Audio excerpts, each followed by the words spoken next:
It's time for high school baseball on KDAO. Tonight's game is brought to you by CropRite, Creekside Grundy Center, Brothers Market in Grundy Center, GNB Bank, Ellsworth Community College, D&B Agro Systems, Farm Bureau Insurance, Cooley Pumping and Sanitation, Marshalltown Community College, Napa Farmers Feed and Supply in Reinbeck, Lawns Plumbing and Heating. Now, high school baseball on KDAO. Welcome in, everybody, here to 92.9 FM and KDAO.com, along with Radio On The Go Sports on YouTube. We're set tonight for Gladbrook Reinbeck baseball, hosting here tonight against Grundy Center, as this will be an NICL Conference matchup as the season is winding down. Every conference game obviously very kind of heightened towards the back end of the season. Grundy Center currently sitting at the top spot in this NICL Conference with their conference record sitting at 10-2, just above Dike New Hartford, who is sitting at 9-2 in their conference record. Obviously, that's one game short of total games played, so Dike New Hartford could very well tie them up by the end of the season if they both keep on a winning streak. Actually, both teams suffered a loss very recently, as Dike New Hartford just on a one-game winning streak, and Grundy Center losing 2 games ago against Union Community.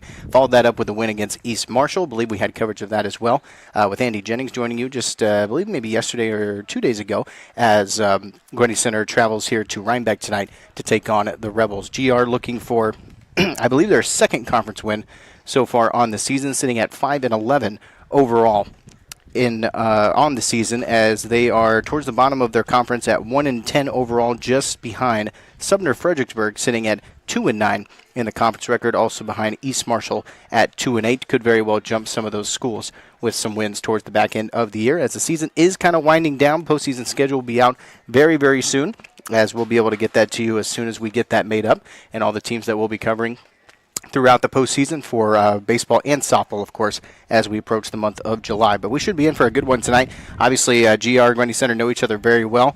They don't meet in football. They don't meet in soccer. They actually combine in soccer with Grundy Center, Gladbrook, Reinbeck. So baseball and softball, kind of one of the few sports where GR and Grundy Center do go head-to-head. Basketball kind of being the main one for girls and boys, but should be a really good baseball and softball matchup, or the baseball matchup here tonight for Grundy Center and Gladbrook Reinbeck. We'll take a quick break. When we come back, we'll have the starting lineups for you here on KDAO and 92.9 FM. Jake Pelham of CropRite of Grundy Center wants to help you take your business to the next level. CropRite of Grundy Center offers best-in-class agronomy products along with top-tier service. Jake thanks his loyal customers for their continued support. And if you haven't met him yet, he invites you to let him earn your business. Contact Jake at 641-751-5313. Stop by at 301 North Park Avenue in Grundy Center or visit CropRite.com. Discover Creekside Assisted Living in Grundy Center, where comfort, care, and connection come together. With their 3rd consecutive deficiency-free rating, you can trust the quality and compassion of their team at Creekside. Enjoy on-site therapies, transportation to appointments, and personalized support that makes every day simple and fulfilling. At Creekside, life is about living well, your way. Take a virtual tour or schedule your visit today at creeksidegrundy.com. Welcome back, everybody, here to 92.9 FM and KDAO.com, along with Radio On The Go Sports on YouTube. We'll get to the starters of Grundy Center, as they are the away team tonight for their batting order and starting lineups tonight. Batting first is shortstop number 12, Judd Jarofsky. Batting second is center fielder number 5, Braden Davey. Batting third is the catcher tonight, number 11, Pete Lebo. Batting second is at third base tonight, number 2, Ethan Meester.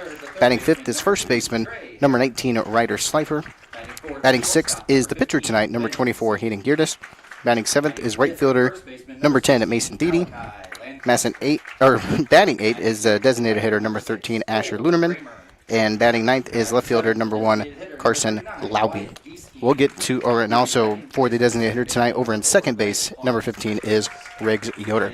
That's your Grundy Center starting lineup. We'll take a short break for the national anthem. When we come back, we'll have Gladbrook Reinbeck starting lineup, go over some stats, and get you ready for the top of the first inning. Gladbrook Reinbeck and Grundy Center after this here on 92.9 FM and at KDAO.com and Radio on the Go Sports on YouTube. Shop these summertime specials at Brothers Market in Grundy Center. Fire up the grill for mouth-watering Black Canyon top sirloin steak, $9.99 a pound, and Prairie Fresh pork steak, only $2.49 a pound. Best choice 6 to 8 ounce packages of shredded or block cheese are just $1.49 each. And for a healthy snack, whole seedless watermelon are $5.99 each. At Brothers Market in Grundy Center, where they proudly support the Grundy Center Spartans. Open Monday through Saturday, 7 to 8, and Sunday, 9 to 6. Prices good through Wednesday. Navigating mortgages can be very complex. Start your journey with the lending team at GNB Bank.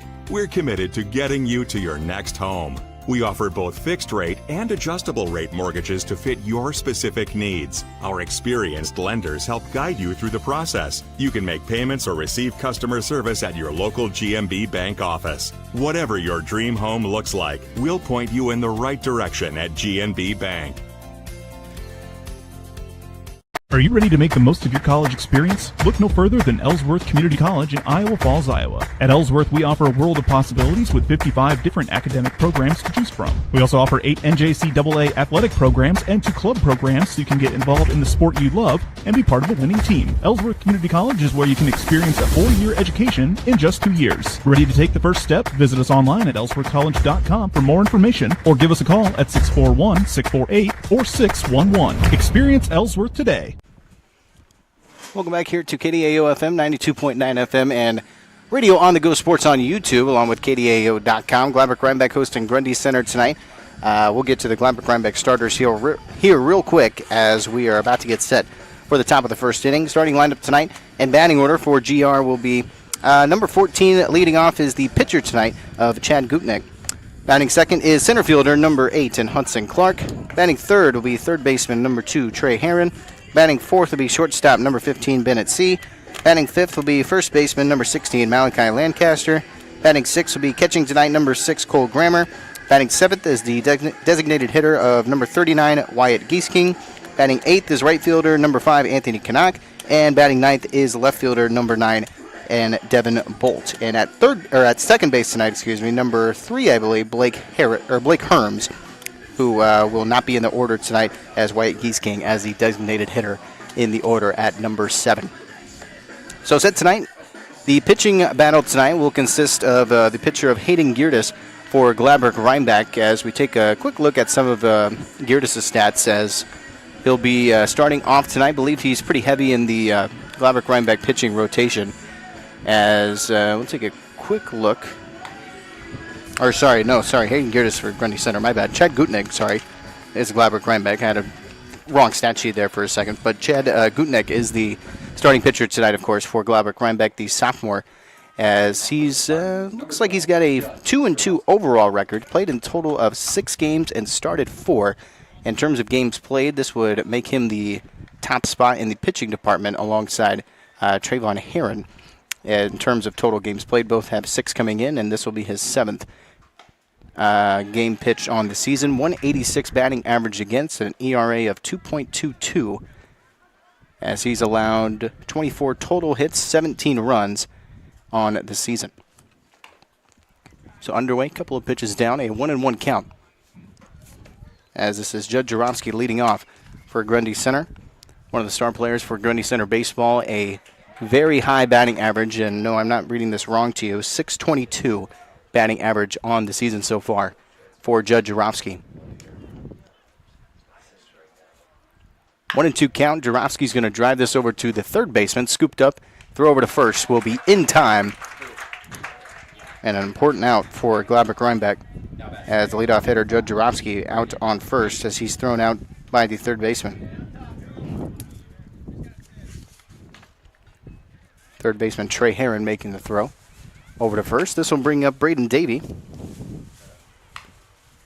Davey got a piece of it, back on foul.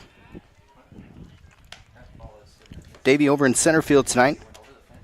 Very good center fielder as well. A lot of speed to Davey in the defensive department.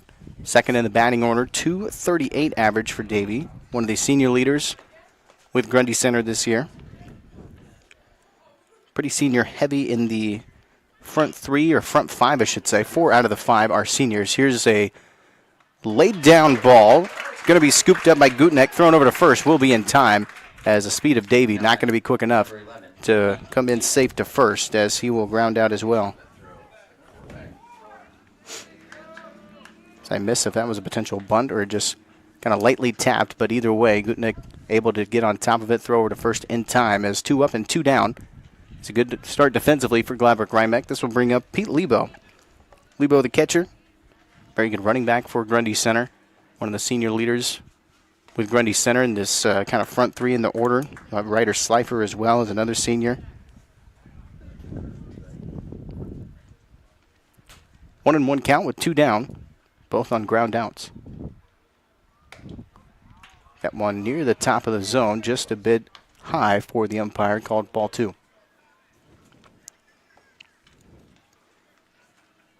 2-1 count. Gutnick delivers, swing and a miss, maybe a foul tip, but either way, strike 2 on a 2-2 count. Lebo, a left-handed hitter, .368 average for Lebo. This one will have ground ball and take a bounce, and it goes off foul down the first baseline.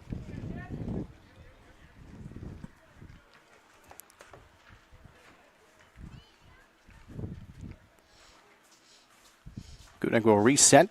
Thrown over, and that's going to accidentally hit the batter of Pete Lebo. Tried to kind of turn out of the way a little bit, but off the right shoulder of Lebo, trying to avoid contact. So a hit by the pitch will send Lebo over to first.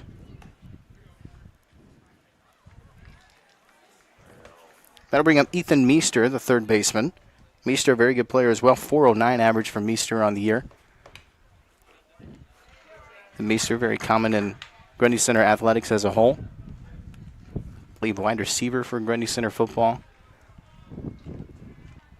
Just a junior. It'll be a big senior year for him coming up next season. So a lot of these seniors obviously will not be here next year, whether it's for basketball, football, baseball. A very heavy senior class this season for Grundy Center. 1-1 count with 2 down. Runner on first after the hit by the pitch. Heavy swing, a little low, and can't make contact for strike 2.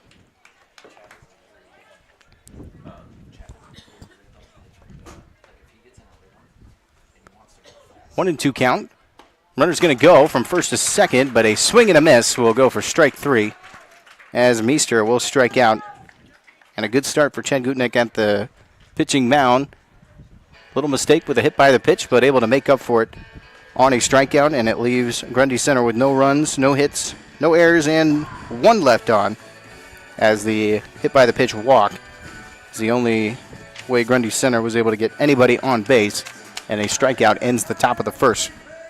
Gladbrook Reinbeck's batting order will have Chad Gutnick leading off with Hudson Clark and Trey Herron. They'll get their guaranteed at-bats when they go 1-2-3 to start off their offense for tonight. Pitching tonight will be Hayden Geerdes for Grundy Center.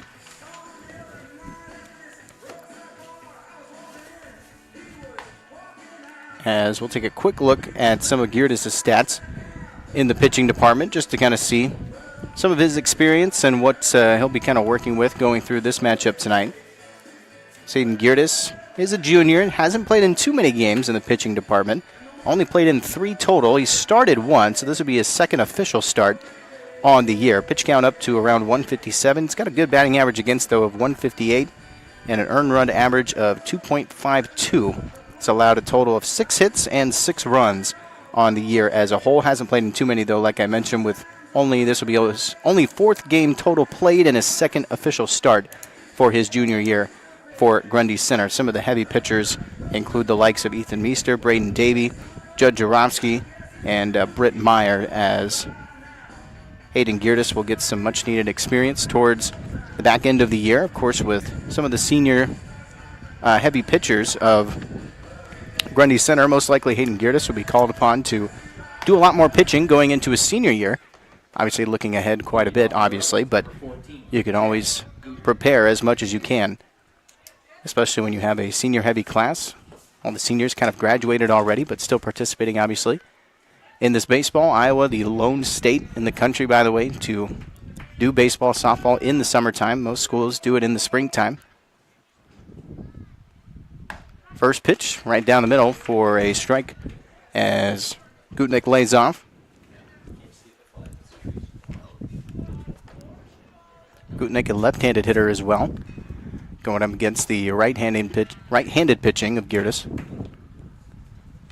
Second pitch a little bit outside for ball one.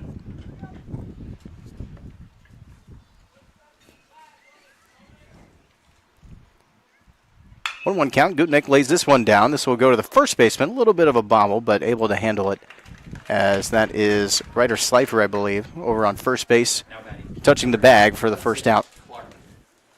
So Gutnick makes sound contact, but will ground out over to first base. This will bring up Hudson Clark. Clark, the center fielder for Gladbrook Reinbeck. A lot of speed with Hudson Clark defensively. Obviously being in that center field spot. One of the big senior leaders, of course, for Gladbrook Reinbeck. One of the two seniors, I believe, in the starting lineup, along with Wyatt Giesking. Hudson Clark swing and a miss on the first pitch. Highest batting average on the team of Hudson Clark with .356. Hudson Clark takes that pitch. It goes, I believe, maybe into the dirt, but too low for ball one.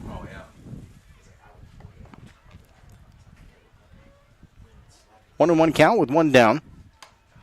Swing as that one was outside as Clark tried to reach for that one and goes for strike two.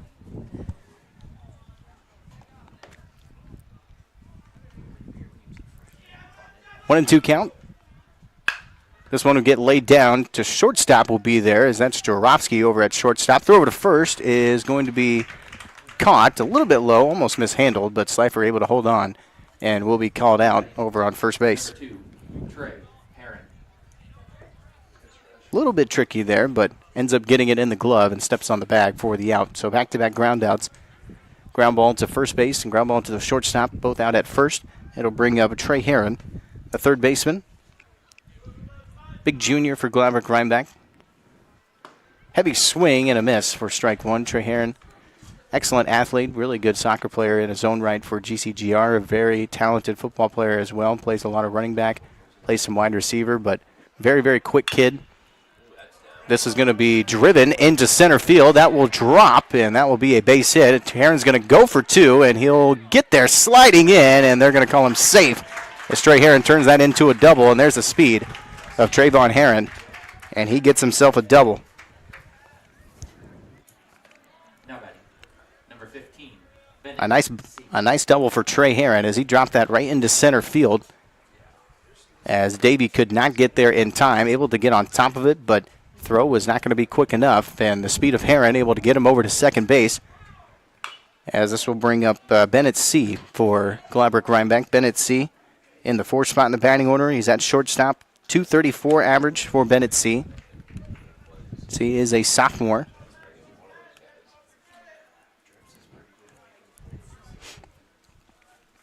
But a fast base runner of Trey Herron over on second in scoring position.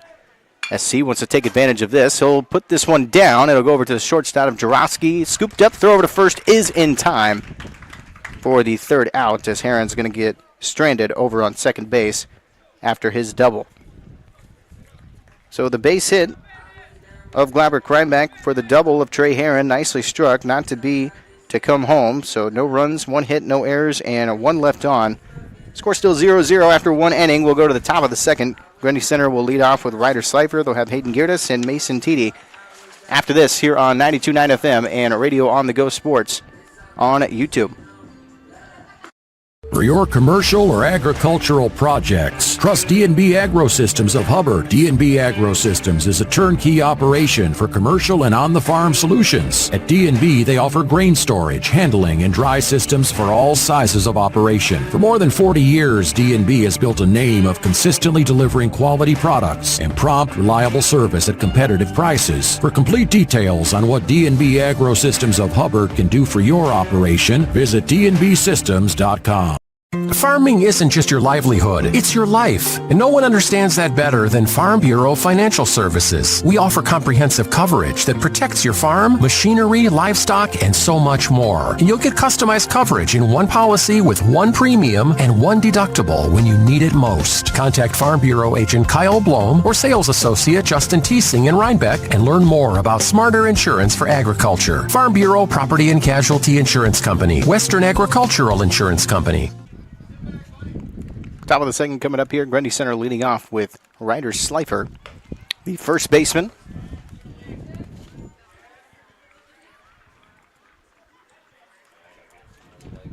As it's 0-0 after the first inning. The one double of Gladbrook Reinbeck, the lone hit in the first inning.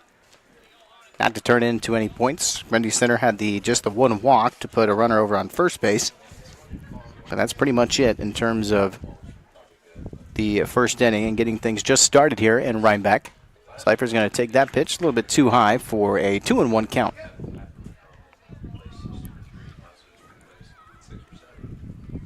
Slifer, one of the seniors, 275 average for Slifer on the season. Slifer leaned away from that pitch, almost got hit by the pitch, but just scraped by that shoulder for a 3-1 count for ball three. 3-1 delivery. Slifer's going to pop this one up into foul territory. This will travel and over the fence as that'll drop for strike two on the foul ball. That'll make it a full count at 3-2. Just leading off here in the top of the second inning. Grundy Center, the number 8 ranked team in Class 2A when it comes to the game of baseball. Slifer got good contact. That's going to travel just by the third base. That's an excellent hit there from Ryder Slifer and get himself a leadoff single. It's good contact. Thought that was initially going to go foul, but just hugged that third baseline. Maybe even took a bounce off the third base bag, but Slifer's able to creep that one in and get himself a leadoff single for Grundy Center. That'll bring up Hayden Geerdes, the pitcher tonight. Good start here for the Spartans. Runner on first on the leadoff single. Slifer, a very tall kid, plays center for Grundy Center basketball. Most likely not going to be a huge threat to steal from first to second. Check that swing, and that does find the zone on the right side for strike one.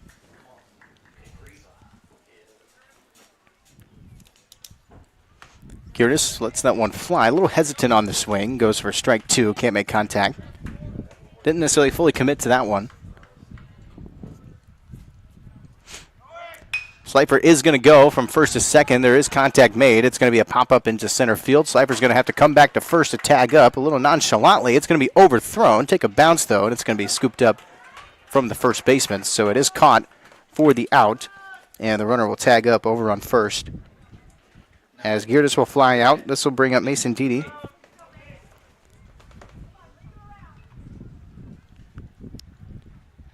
Right fielder, freshman, very good soccer player in his own right for GCGR, one of the lone Grundy Center players for Grundy Center Gladbrook Reinbeck. There's not too many. Dede's going to knock this one in, and it gets by the shortstop and third baseman for a base hit. That'll move runners to first and second.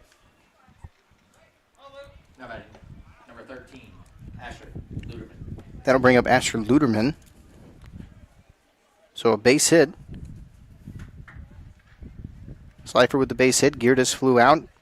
And Mason with a base hit on his own. This one's going to get down as this is Asher Luderman, like I mentioned, the 8th grader. That'll just drop into shallow left field. Runners are going to stay after the initial advance. They're not going to send anybody home, but that will load the bases up.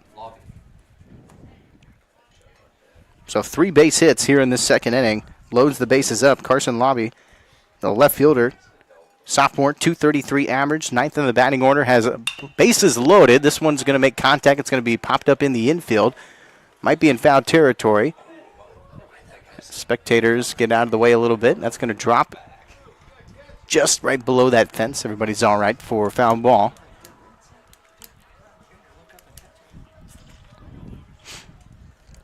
So foul ball goes for strike one on an 0-1 count. Bases are loaded up, just the one out. Big spot here for the Spartans to add to the scoreboard here early in this matchup tonight. Heavy swing that time, goes for strike two, can't make contact. Carson Lobby, the left fielder. Ending out the batting order, it would be Judd Jarofsky on deck. Double play is available, as it's not going to matter, as a swing and a miss for strike 3. As this is going to be Judd Jarofsky.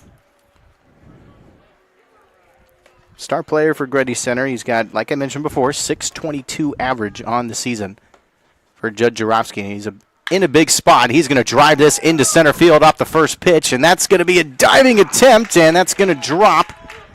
And trying to cover, it's going to score at least 3 runs, and the throw back to third is going to force Judd to tag up, but that is going to be a 3 RBI triple for Judd Jarofsky.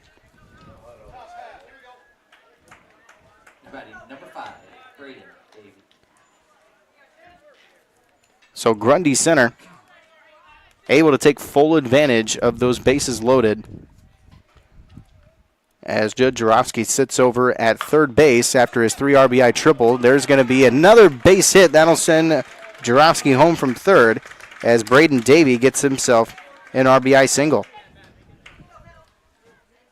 Now batting number 11, Pete Lebo.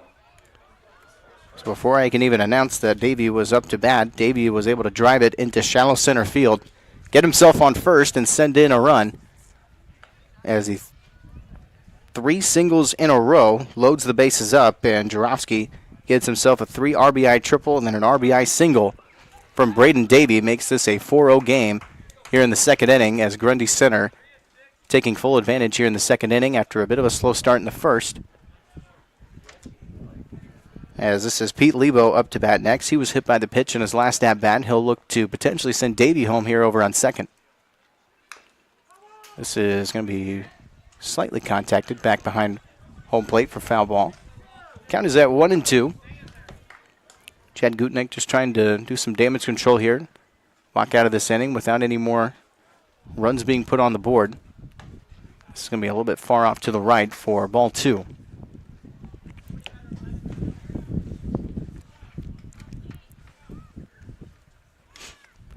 Gutnick will deliver. Heavy swing and can't make contact for strike 3, as that will be the third out on his second strikeout of this inning, and leaves Davey stranded over at second base. So big inning for Grundy Center. 5 total hits on 4 runs, 3 singles, a 3 RBI triple from Judd Jarofsky, and then an RBI single from Braden Davey. No errors and 1 left on after the RBI single of Davey, and we'll move to the bottom of the second. We'll take a short break. Back after this here on 92.9 FM and KDAO.com and Radio on the Go Sports on YouTube.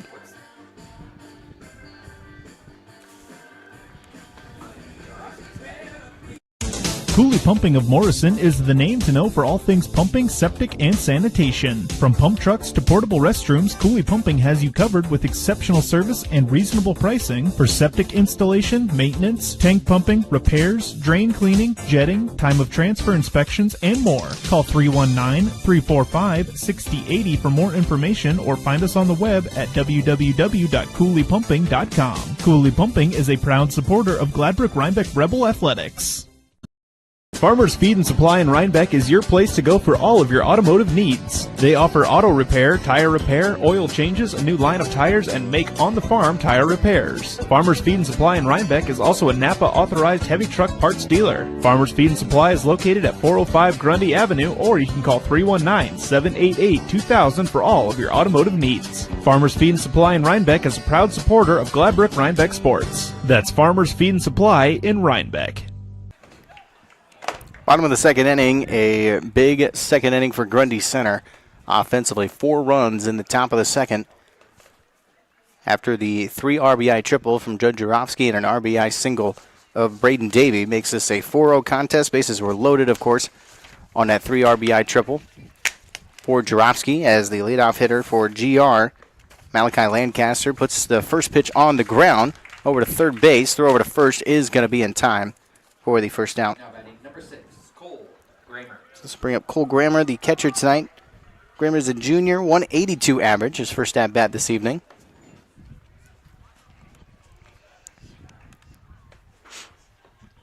Now the pitcher tonight for Grundy Center, Hayden Geardes.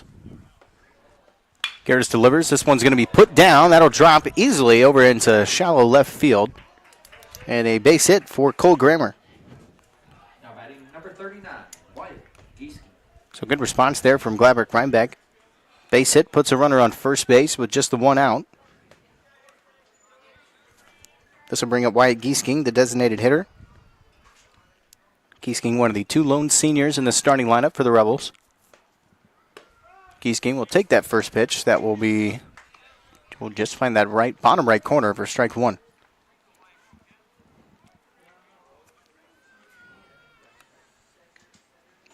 Geertis delivers.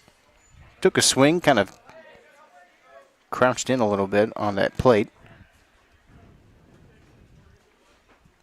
Just went off and foul back behind the fence for strike two. Making an 0-2 count. Geertis delivers, got a piece of it, and it does go off foul. So it almost was a foul tip for strike three, but does not find the catcher's glove and drops for foul ball.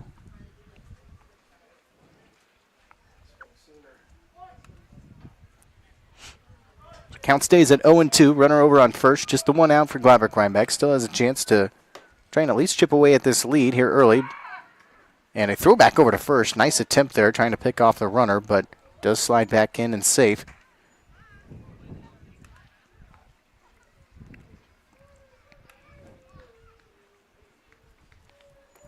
Resets. 0-2 pitch. That one's going to be outside to the right for ball one. Wyatt Gieske does have 8 total RBIs on the season. Does have a triple and 9 doubles, so he's very capable of having some extra base hits in his arsenal. This one's going to be made contact. It's popped up into the infield. Looks like first baseman of Slifer will be under it, and he'll make the grab for the second out. Gieske couldn't quite get all of that one. Took a heavy swing, but just got under it a little bit for the infield flyout. This will bring up number 5, Anthony Kanak.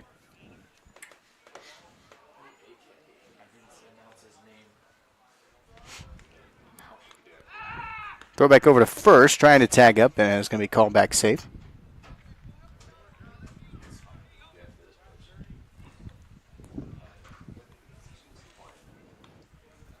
So runner on first with the 2 outs. Had the ground out from Lancaster, infield fly out of Gieske. Runner on first after the good base hit of Cole Grammer.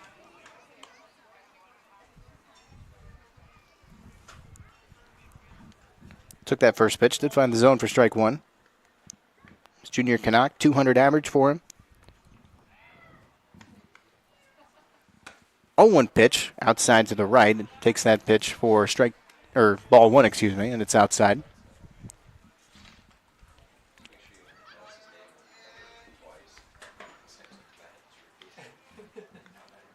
One and one count. That one's going to be bottom right corner. Nice pitch that time from Geertis as Kanak lays off for a 1-2 count.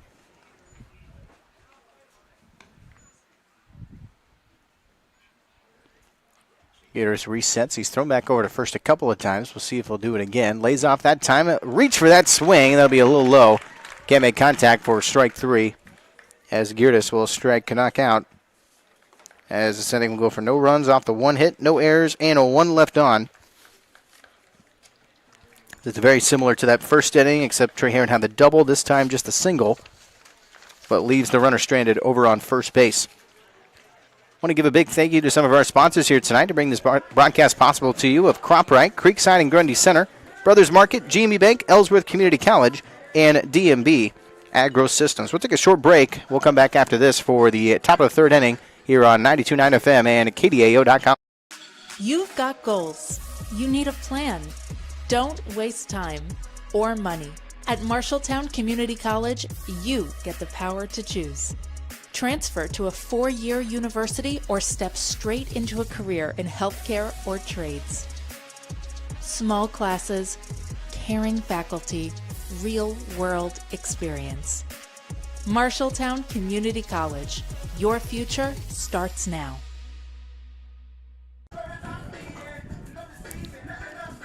Back here on 92.9 FM and at Radio on the Go Sports on YouTube here with KDAO.com.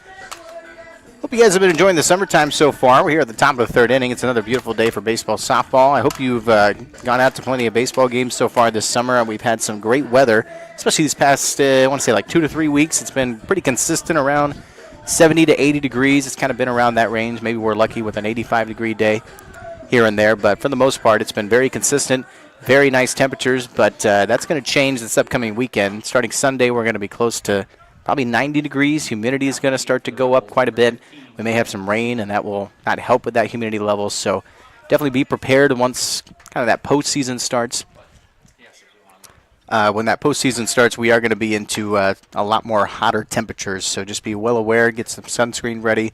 Make sure you're bringing some extra waters out to baseball and softball because it is maybe not going to be as fun sitting in that heat versus some of the nice temperatures. We've had some nice winds today as well. It's been kind of a perfect day in terms of enjoying the game of baseball. So I hope you guys have been enjoying the summertime so far. Top of the third inning. Leading off is for Grundy Center will be, I believe, Ethan Meester, the third baseman. Meester struck out in his first at-bat. We're going 4, 5, 6 with the guaranteed at-bats here at the top of the third.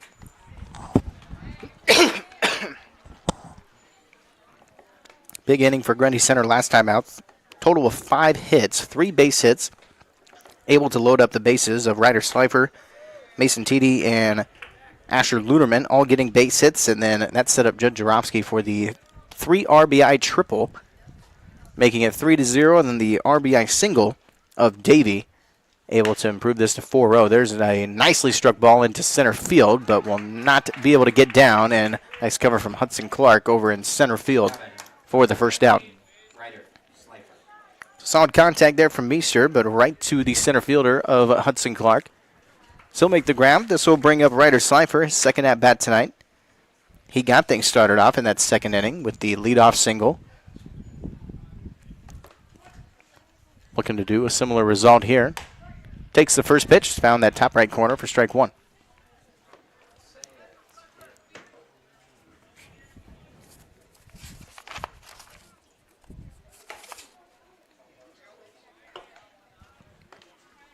I thought I saw that correctly. I believe we do have a pitching change, actually. Bennett C. He'll be at the mound now for Gladbrook Reinbeck. Had to kind of take a double take. They were number 15 and 14, so numbers are very similar. But I noticed the hair changed quite a bit, so I think Bennett C. up at the mound now for Gladbrook Reinbeck. C will deliver. So we did take a little bit extra time in that inning. Seemed a little bit quick, though. I didn't necessarily see the change initially, but Chad Gutnick's night is done at the pitching mound. Bennett C. We'll take a quick look at some of his stats here when we get ourselves a minute. 1-2 count. Slifer, heavy swing, can't make contact. Ryder Slifer will strike out, as that'll bring up Hayden Gertis. Number 24, Hayden Curtis. Gertis flew out in his last at-bat in the second inning. Teammates able to make well up for it, though, loading up the bases last time out. Is the pitcher tonight, 275 average. Looking to get his first hit of the evening. This one will make contact. It's popped up back behind the catcher. That might go into the spectator area. Oh, we're off of the press box. So back behind in foul ball. Count at 1-1.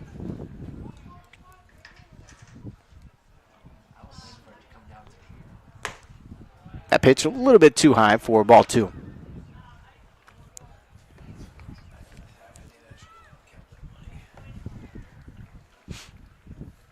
Bennett C. delivers top left corner, just a little bit too high for ball 3 as Gertis lays off.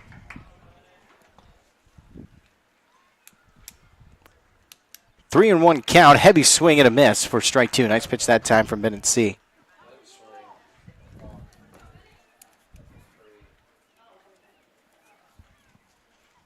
C resets, full count pitch. Oh, and that goes off wild. Almost got hit by the pitch, but either way, it would have been ball 4, as Gertis will take his base. Don't think he got hit by the pitch, just went back behind him. Either way, a walk over to first will bring up Mason Teedy, the first baseman,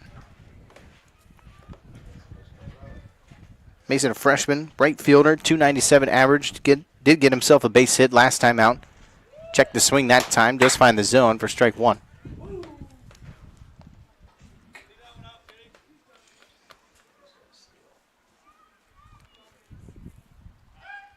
Throw back over to first. Slide back in and safe.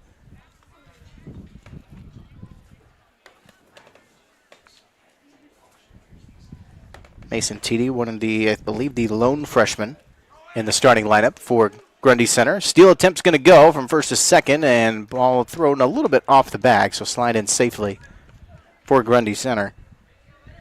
As Hayden Geertis slides in safely over on second. I believe that's still Geertis. We might have a pinch runner. I don't think so, though. Looks like it's still Hayden.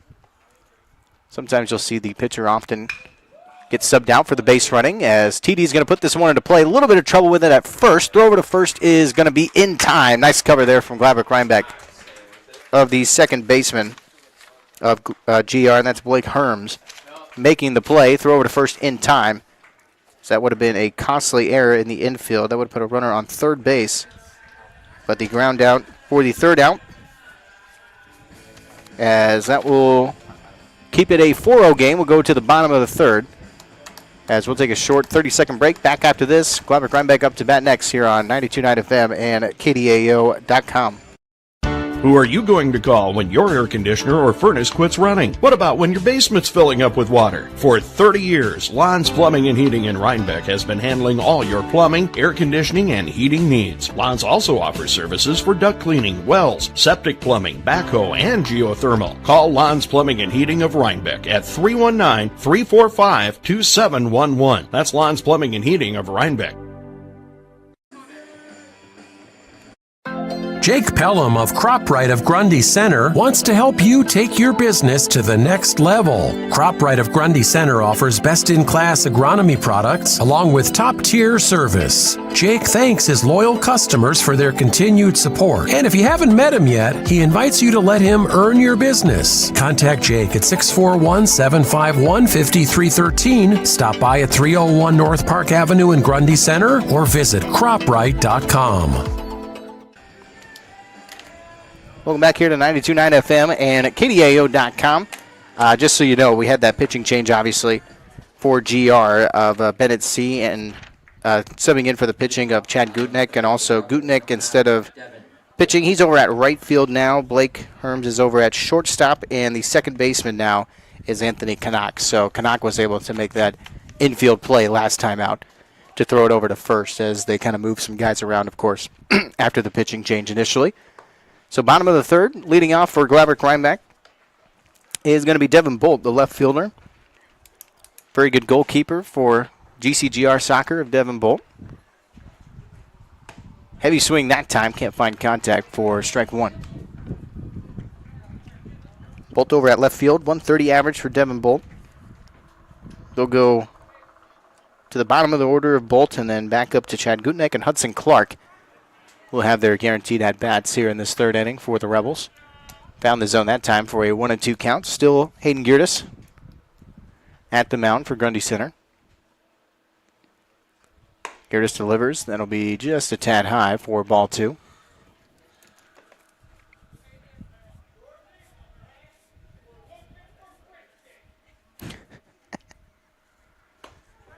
Heavy swing for strike three. I could say what I heard in the crowd, but I don't even think you guys would understand it. It's just a meme reference. I was surprised I heard that, but that was funny. So it goes for strike three of Devin Bolt, as Bolt will strike out. Chad Gutnick up to bat next.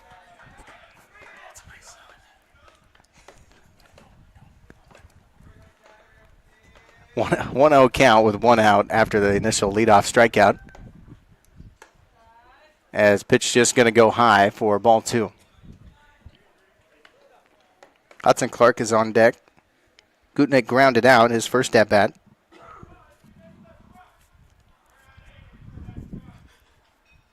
Two-0 count. This one to get put down. That'll get through. Nice base hit there for Chad Gutnick.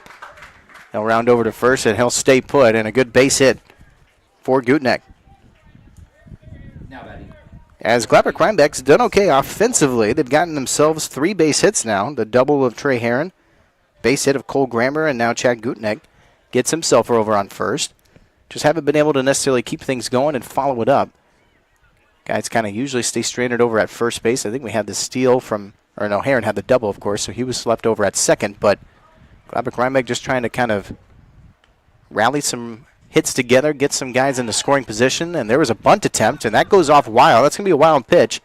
So bunting kind of does its job, telepathically of sorts, as the pitch goes wild. Puts the runner over on second of Chad Gutnick. So Hudson Clark will most likely lay off the bunt attempt. Could still go for it, trying to put Gutnick over on third. 1-0 count. Hudson Clark, heavy swing that time, no contact for strike one. So it was initially going to show bunt. Pitch went wild, moved the runner over to second, so Hudson Clark probably just going to take this one straight up now. See if he can send that runner home from second, get himself on base, see if GR can put themselves on the scoreboard. This one got a piece of it, goes off foul.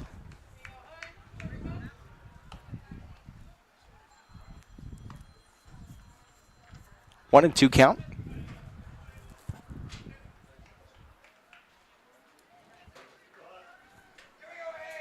Hayden Gertis takes his time. He'll deliver. Chopping hit over into left field, and a left fielder will be under it, makes the grab. Solid contact there from Clark, but it's right to the left fielder of Grundy Center, as that's going to be Carson Lobby over in left field making the grab.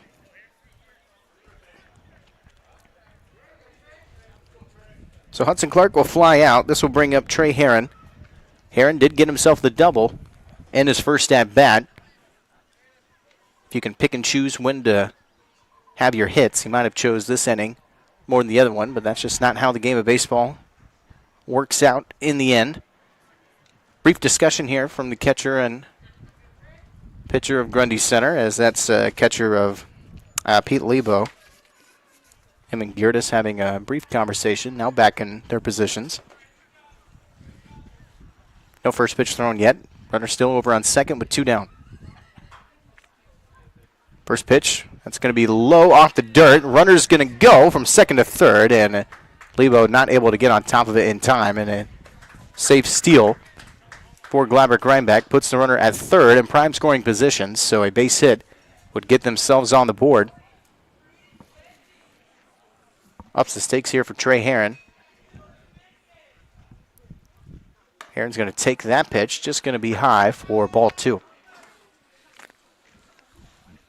Of course, Hayden Gearness doesn't necessarily maybe want to challenge Herron too much here. Obviously, the runner over on third. A walk wouldn't be necessarily the worst thing in the world for Grundy Center. This pitch does find the zone off to the right for strike one as Herron lays off. 2-1 count with 2 down. 2-1 delivery. That one's going to be outside to the right. Or ball 3. Not trying to challenge Herron too much here at the plate. See him if they can get him to swing a little bit outside the zone. Potentially force him into a ground ball and get the force out. Leave that runner over on third. Again, a similar pitch. That one does find the zone, though. Herron lays off. Now a tricky spot on a full count. So 3-2 count with 2 down. Runner on third, waiting to come home. Here's a delivery that's going to be high.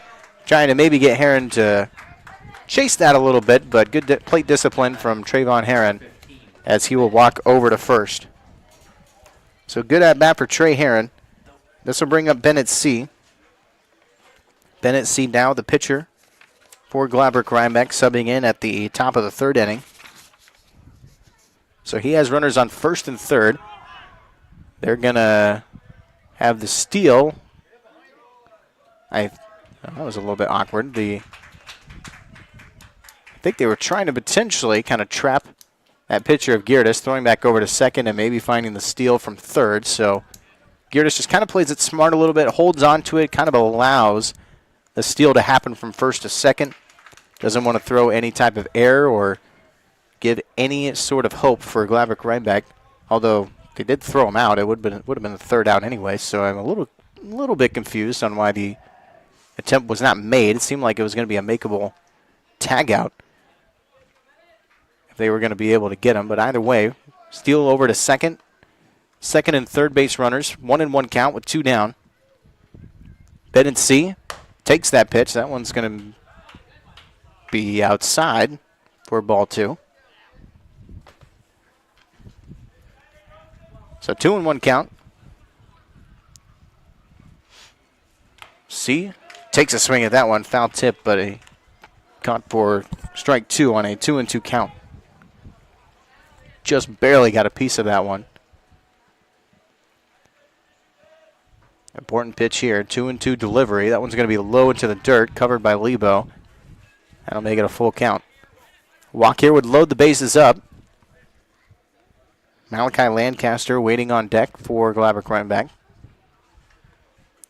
Full count pitch. This one's going to be driven. That's going to get down. That will score 1 run. The runner from second, rounding third. Throw over to home is going to be off the bag, and that's going to score 2 runs for the Rebels as they chip away at this lead. An excellent inning here for Gladbrook Reinbeck as they're able to cut the lead in half, scoring 2 runs after the 2 RBI single from Bennett C.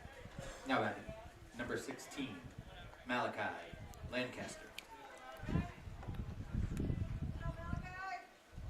So a great inning here for Gladbrook Reinbeck. Kind of feels like their work is maybe done, but they want to keep this going as much as they can as they chipped away at this lead, making it 4-2, putting some pressure on the Spartans now. Back to the offense as we get to the top of the 4th.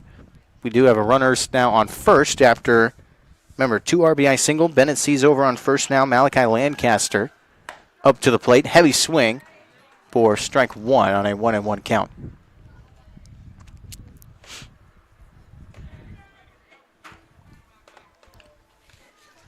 Count at 1-1.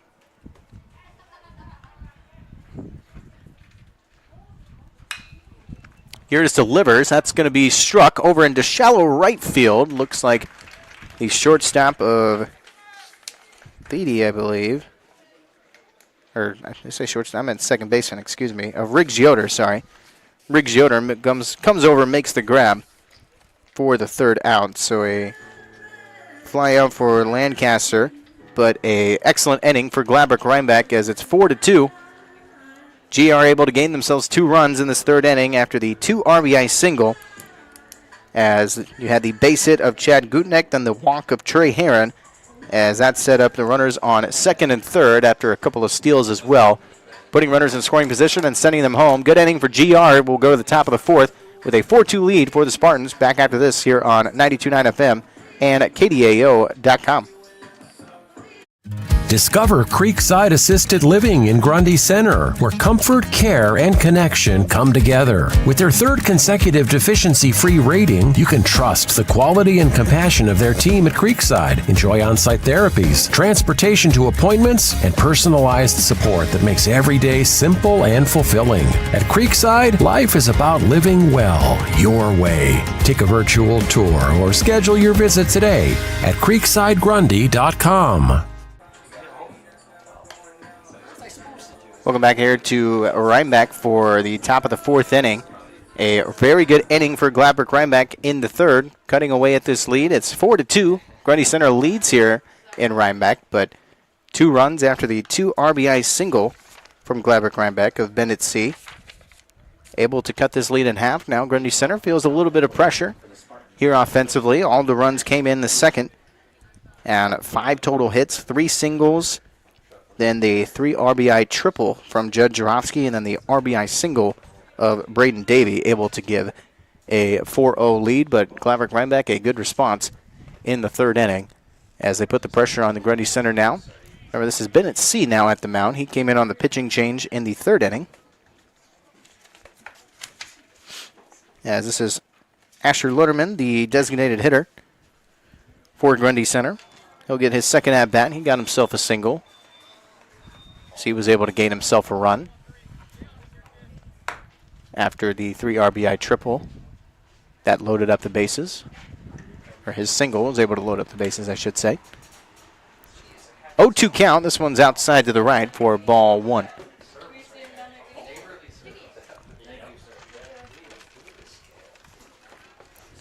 One and two count. C takes his time. He'll deliver now. A sliding pitch in there, but it's going to go off the dirt for ball 2.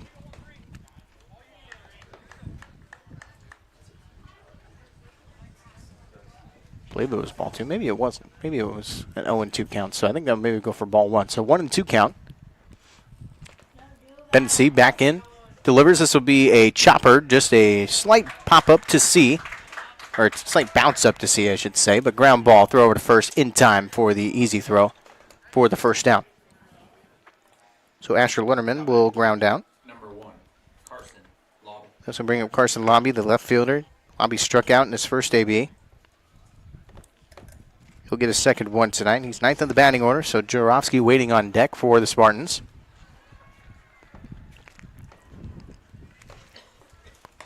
First pitch off to the right side and outside for ball 1.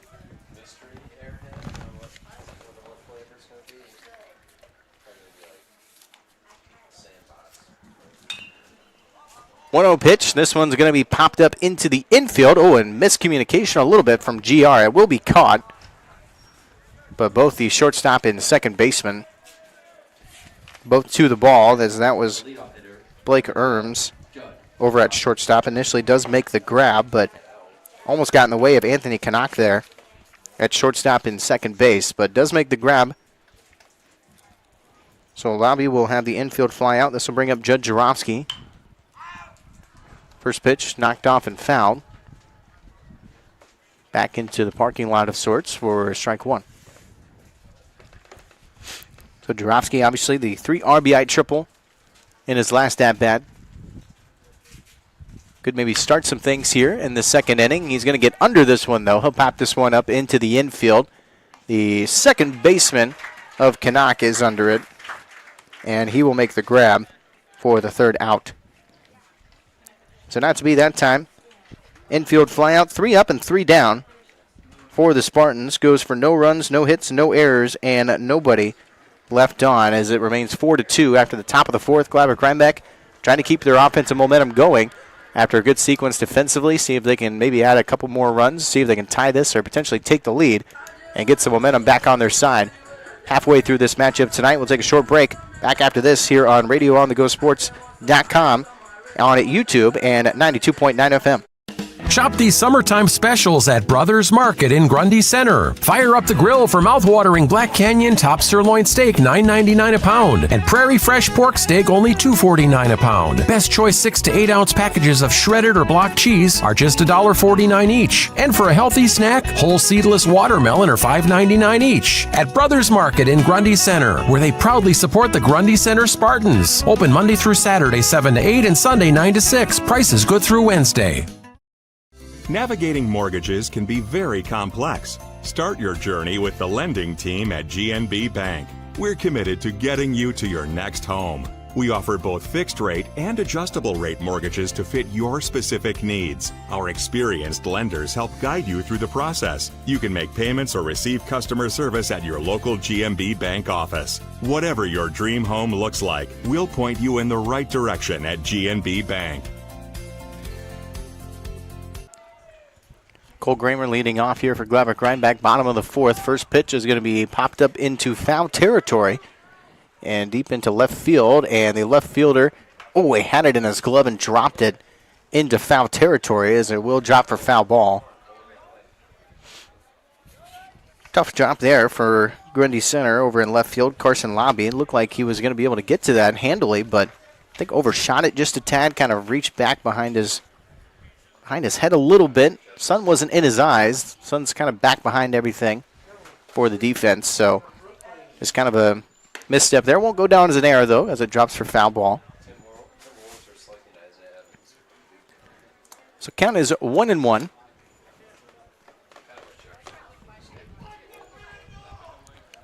One delivery. This one will be kind of chopped in. It'll go off foul ball down the third baseline into right field. 1-2 count. Remember, this is Cole Gramer. The catcher does have a base hit, looking to go 2 of 2 tonight.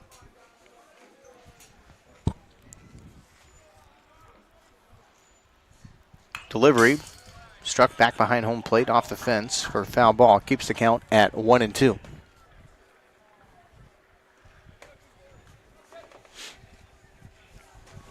Hayden Gertis has had the pitching mound all night tonight for Grundy Center. Most likely will pitch a majority of this game this evening. We'll most likely see a pitching change in the 5th or 6th inning of sorts. Gertis has done an okay job tonight. Obviously a little bit of struggle that last inning. They had kind of 2 outs, then had the walk, and then I think maybe a wild pitch allowed a steal. This one's going to be put down over to third base. Scooped up, throw over to first. Good arm. It'll be in time for the first out. So leadoff ground out for Gramer. Puts up Wyatt Giesking. Number 39, Stinger Gieske. Wyatt Giesking, the designated hitter, had an infield flyout. 278 average for Giesking on the year. That pitch is going to go low into the dirt. Giesking lays out for ball 1.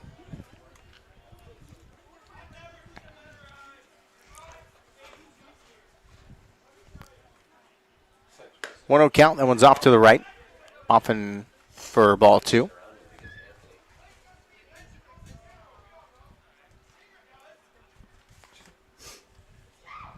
Two-0 count delivery. Giesking got a piece of that. That goes off foul ball.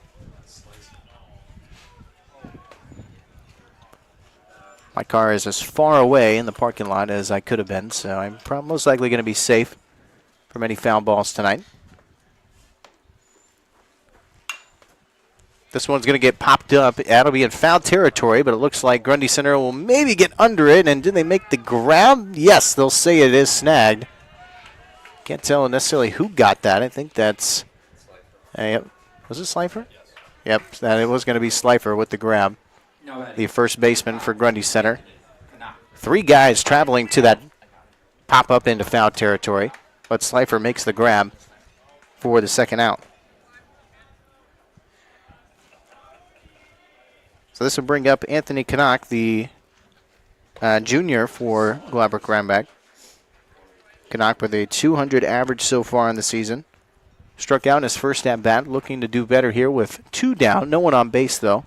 See if they can get a late rally here in this 4th inning. Swing and a miss that time for Canuck for strike 1 on a 1-1 count.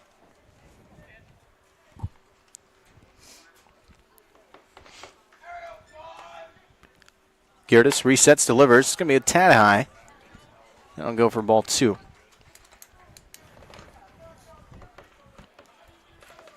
Sometimes it can be hard to be kind of motivated when you're the last guy up off of 2 outs. As this one struck and going off for foul. But sometimes it can be a little bit tough to get in the right headspace.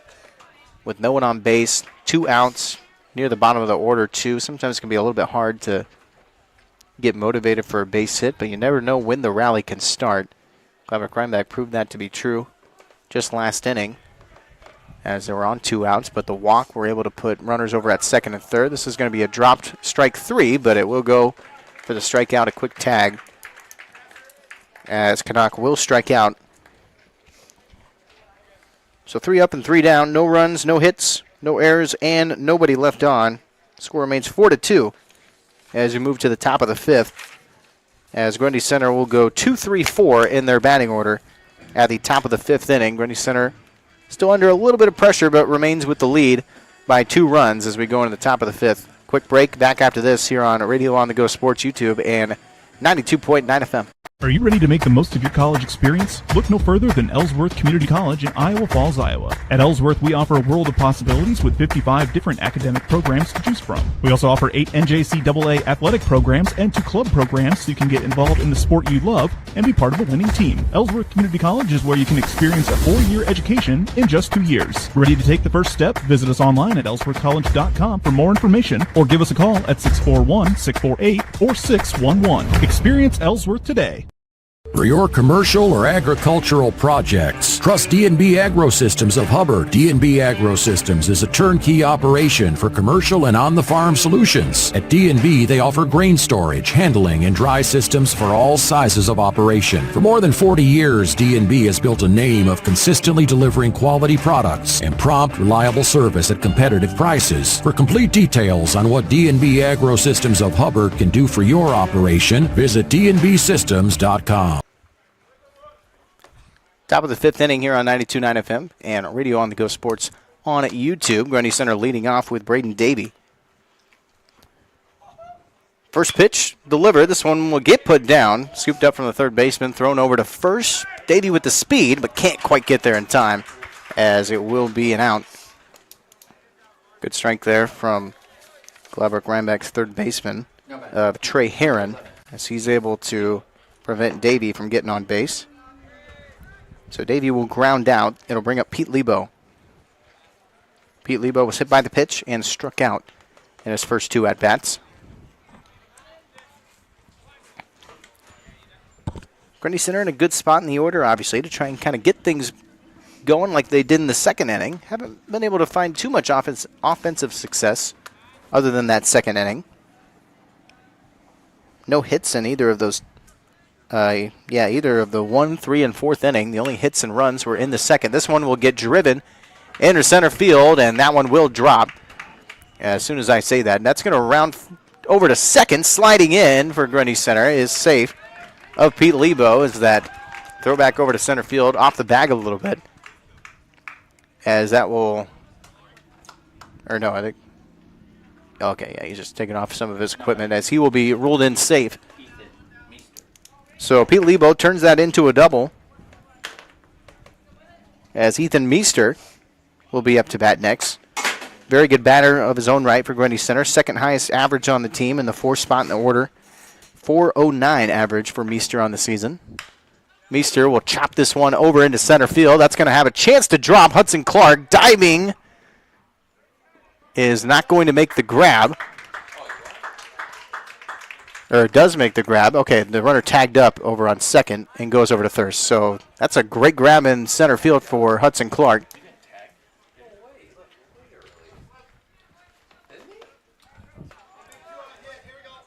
So Clark is going to make the grab over in center field. That's going to advance the runner over to third base. Couldn't tell if he made that grab or not initially, but Meester's going to end up flying out to center field. That was an excellent grab from Hudson Clark. This will be driven into left field, but it is underneath it of GR. Keeps Grundy Center at bay. That was Ryder Slifer taking a swing at the first pitch, but he will kind of fly out / line drive into left field. And that leaves the runner stranded over at third base, as this will go for just the one hit off of no runs, no errors, and just one left on of the double from Pete Lebo. So Grundy Center keeps their lead, but can improve it after the top of the 5th inning. 4-2 as we go to the bottom. Gladbrook Reinbeck still in a good spot to try and tie this game up or potentially take the lead. Got a few more innings to do so. Defensively, they've holding their end of the bargain. Gladbrook Reinbeck will lead off with their ninth in the batting order of Devin Bolt, and they'll go back up to the top of Chad Gutnick and Hudson Clark. So a great spot for GR to try and get some runs on the board and put a lot more pressure on the Spartans going into these last few innings. Back in 30 seconds here on 92.9 FM and Radio on the Go Sports on YouTube. Farming isn't just your livelihood, it's your life. And no one understands that better than Farm Bureau Financial Services. We offer comprehensive coverage that protects your farm, machinery, livestock, and so much more. And you'll get customized coverage in one policy with one premium and one deductible when you need it most. Contact Farm Bureau agent Kyle Blom or sales associate Justin Teesing in Reinbeck and learn more about smarter insurance for agriculture. Farm Bureau Property and Casualty Insurance Company, Western Agricultural Insurance Company. Bottom of the 5th inning here on 92.9 FM and Radio on the Go Sports on YouTube. Grundy Center up 4-2 over Gladbrook Reinbeck on the road here tonight. Gladbrook Reinbeck looking for their second conference win. They'll be leading off with Devin Bolt. This is still Hayden Gearness on the mound for Grundy Center. Showing bunt. Bolt lays off that bunt attempt. And almost got hit by the pitch, but it does go for ball one. Umpire steps out to the plate, cleans off home plate. That dust really shows in the sun as the sun kind of sets right over the diamond here in Reinbeck. Every time a pitch is made, you can see that dust cloud being very vibrant back behind home plate. 2-0 count. That one was too low as Bolt laid off. Bolt just trying to do his part, set up the top of the order. Going to show bunt. He's going to knock this one down. This will be covered by Geertis. He'll throw it over to first. It's going to be a little high. He's off the bag, and it'll be safe. So Bolt does his job. He'll get himself on base with a bunt. Now batting number 14, Chad Gutnick. Sometimes it's tough to rule something an error or not, but it was covered by Geertis, but thrown over to first. I believe Slifer went a little bit too high for Slifer, and he took his foot off the bag as Bolt came in and got himself safe. So I think I'm just going to probably just give that to Bolt. Remember, I'm not the official stat keeper. It will not show up on any of the stats you'll see online or anything like that. This is just for my personal use. Broadcasting to you off of my personal opinion on some of those judgment calls. There is a brief meeting here at the mound for Grundy Center. So we are not going to see a pitching change. Just some brief discussion. Obviously, Reinbeck applying a little bit of pressure here with the leadoff bunt. Puts the runner at first. This will bring up Chad Gutnick. So this is a great spot, a very great spot for the Rebels to try and get some runs on the board, see if they can tie this or chip away at this lead a little bit more if they want to. So this will be Gutnick, the left-handed hitter. Started off at the mound tonight. He's now over in right field after the pitching change. In the third inning, it is now Bennett C. at the mound for Gladbrook Reinbeck. Chad Gutnick, a .275 average hitter, has a base hit on the night. Base runner Bolt's going to take off from first to second. That throw is going to be way off the bag. Good cover, though, from Grundy Center. Able to prevent it from going a little bit worse over into center field, but the steal successful. Devin Bolt now in scoring position. Takes away the double play in the infield. Also puts the runner in scoring position. Stealing can be very, very useful. Obviously goes without saying, but sometimes I think people maybe overlook that, taking away the double play aspect of it, along with putting yourself in more of a scoring position. First pitch is outside for ball one. Here's the 1-0 pitch. Geertis puts this one into the dirt a little bit. Good cover, though, from Lebo. Keeps the runner at second. Makes it a 2-0 count. Now batting number 8, Hudson Clark. As is that a walk on balls? As I misread the count earlier. I thought it was a little bit lower than it was. That was actually the fourth ball on a 4-0 count, so it was a walk for Chad Gutnick. Sometimes that sun can be a little bit glaring over there on the scoreboard, so sometimes I can read it wrong from time to time. But it was a 4-0 count. We are going to have a pitching change for Grundy Center as well. So Hayden Geertis will step off the mound as his night's done. We will have a pitching change. We'll get a name for you here in a quick second, as this will be number 8 for Grundy Center. So this will be, well, we'll get a name for you real quick. We'll take a break. Back after this, we'll have the pitching change and rest of the bottom of the fifth after this here on 92.9 FM and radio on the Go Sports on YouTube.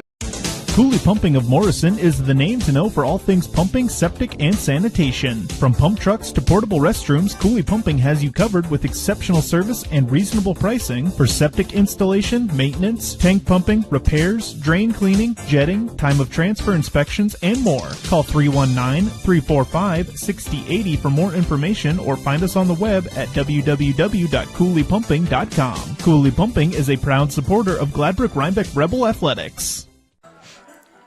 Back here on 92.9 FM and radio on the Go Sports on YouTube. We're in the midst of a pitching change here for Grundy Center here in the bottom of the fifth inning. We had 2 at-bats with the bunt of Devin Bolt, putting him on first base. Then the walk of Chad Gutnick. So runners are now on first and second. This is going to be Britt Meyer on the mound now for Grundy Center. So Britt Meyer comes in for the pitching change. Britt Meyer not in the starting lineup tonight, batting order-wise for Britt Meyer is the pitcher tonight. B-R-I-T-T, Britt Meyer. Now pitching for the Spartans, number 8, Britt Meyer. As Britt Meyer has played in 8 total games. This will be his ninth total game in the season tonight. He started in 2 of them, has a record of 1-1. Has a pitcher count of 244. A bunt's going to be laid down by Hudson Clark. Mishandled a little bit by Britt Meyer. It's thrown off the first base bag. That's going to send a run home. That's going to be an infield error. Runner's going to head over to third base. That puts runners on first and third for Gladbrook Reinbeck. So an excellent play there from Hudson Clark, testing the new pitcher of Britt Meyer, laying down the bunt. Number 2, Trey. So Hudson Clark's going to get himself an RBI. That will be an infield error. So a little bit of a mishandle there from Britt Meyer, and then threw it off the bag. That was the crucial part, as that sends home a run. As that will make it 4-3, as a steal attempt will be successful. No attempt to throw out the runner. Trying to avoid a potential error with the runner on third, obviously. So that puts runners at second and third. This is Trey Herron. Has himself a double already and a walk, so he's been on base both times tonight. Testing the new pitcher. Herron's going to drive this one into center field. That is going to drop. That will able to score at least one. Herron's going to round over to second. Runner's going to come home from second. He's going to try to go to third as well. He's going to turn this into a 2 RBI triple, as he'll be safe over on third. Standing up, Gladbrook Reinbeck is taking the lead here at home in Reinbeck. Now batting. What an excellent inning here for Gladbrook Reinbeck, as Trey Herron takes full advantage of the pitching change, as his night really starts to mount up, as he's got two doubles, the one double, this time a 2 RBI triple of Trey Herron. So that speed of Trey Herron, able to turn what for most guys would most likely be a double, he turns that into a triple as he drove that deep into center field, and he's able to score two runs and gives Gladbrook Reinbeck the lead. He's sitting over on third, and he's itching to come home as well. This one's going to be popped up into foul territory. Almost a cover. Does drop as it goes for a foul ball on an 0-2 count. This is Bennett C. up to bat. And you have to keep in mind, there are no outs. There are no outs for Gladbrook Reinbeck. You had the leadoff bunt of Devin Bolt. Chad Gutnick walked. The successful bunt of Hudson Clark was able to score a run, and then the 2 RBI triple of Trey Herron has given Gladbrook Reinbeck the lead. This has been as good of an inning as you can ask for the Rebels, as they've taken the lead here over the 8th-ranked Grundy Center Spartans and the top team in this conference in the NICL. Pitch off to the right a little bit, goes for ball 2. And you just kind of had this feeling, obviously. GR and Grundy Center, long history. They're big rivals, especially in basketball, of course in baseball and softball as well. Heavy pitch goes high for ball 3.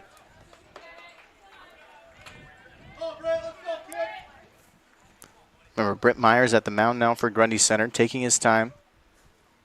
Left-handed pitcher as well. This one's going to be driven in. That's going to be a base hit into shallow right field. That will score the run of Trey Herron. He'll walk in very relaxed, as that is an excellent base hit for Bennett C. And this inning just keeps getting better for the Rebels.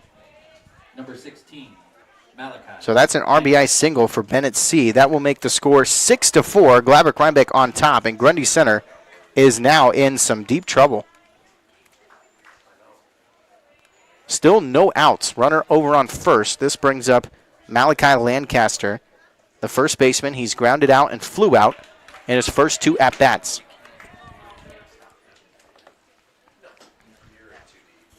So 0-1 count. Grundy Center just trying to salvage this inning a little bit, just trying to walk out of this inning as damage-free as they can, and trying to rely on their offense to bring them back a little bit They had the 4-0 lead after the second inning, but a nice rally in the third for Gladbrook Reinbeck, chipping away at this lead, cutting it in half.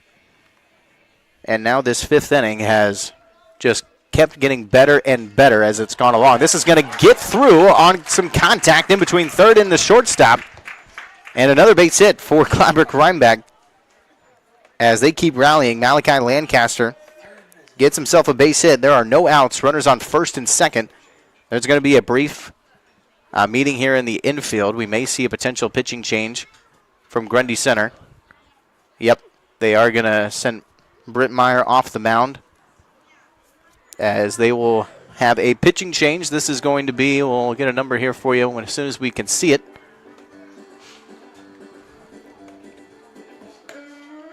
But with the base hit of Malachi Lancaster, this is going to bring up Cole Grammer. That's going to be Meester, I believe.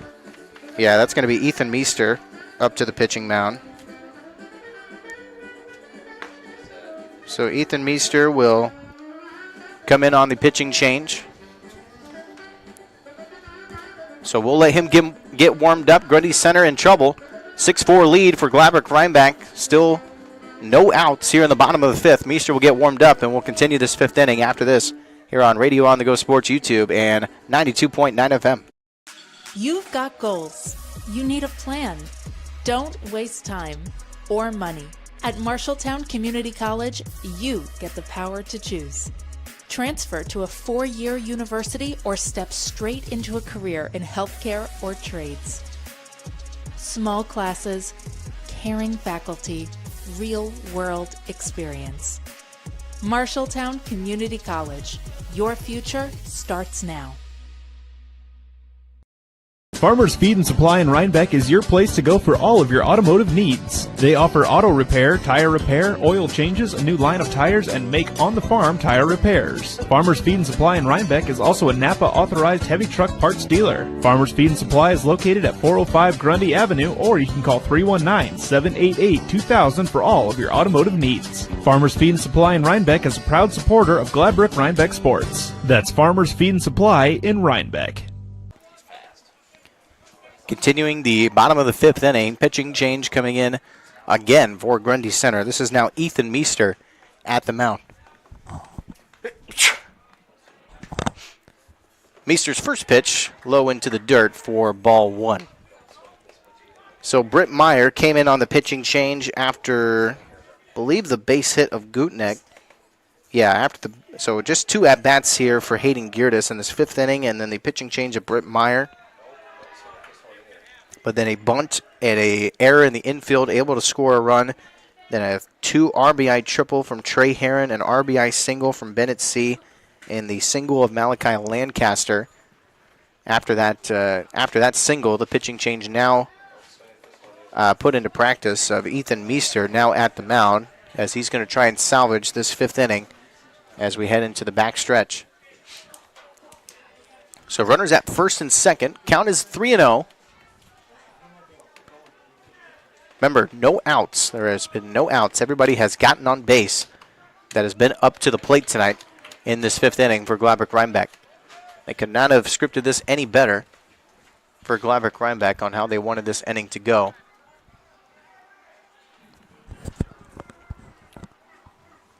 3-1 delivery. Meester is going to put that too low. That will send the runner over to first of Cole Grammer. So bases are loaded. This will bring up Wyatt Giesking. So this will be Wyatt Giesking. He's got bases loaded, infield flyout, and flew out and has 2 at-bats, but he's in a prime spot. He's off a fresh pitching change. Bases are loaded, and it's a 6-4 lead with no outs. Giesking's going to drive this first pitch over into center field. Right fielder is going to be under it. He'll make the grab for the first out. They're going to tag up the runner, throw and slide into home is going to be called out, as trying to have the sacrifice fly successful, but that throwback over to home was in time, and Pete Lebo was well enough waiting for that runner sliding into home, so that's going to end up being a double play. So Giesking will fly out, and then a runner is tagged out, trying to tag up and come home, as this will bring up Anthony Canuck. So that will bring 2 outs quickly. Runners on first and second. Just 1 out to have now for Grundy Center's defense. Kanaki has struck out twice.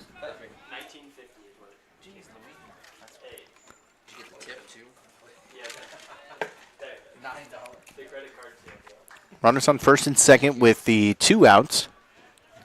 No matter the way that this inning ends, Reinbeck is more than satisfied on how they performed here in this 5th inning.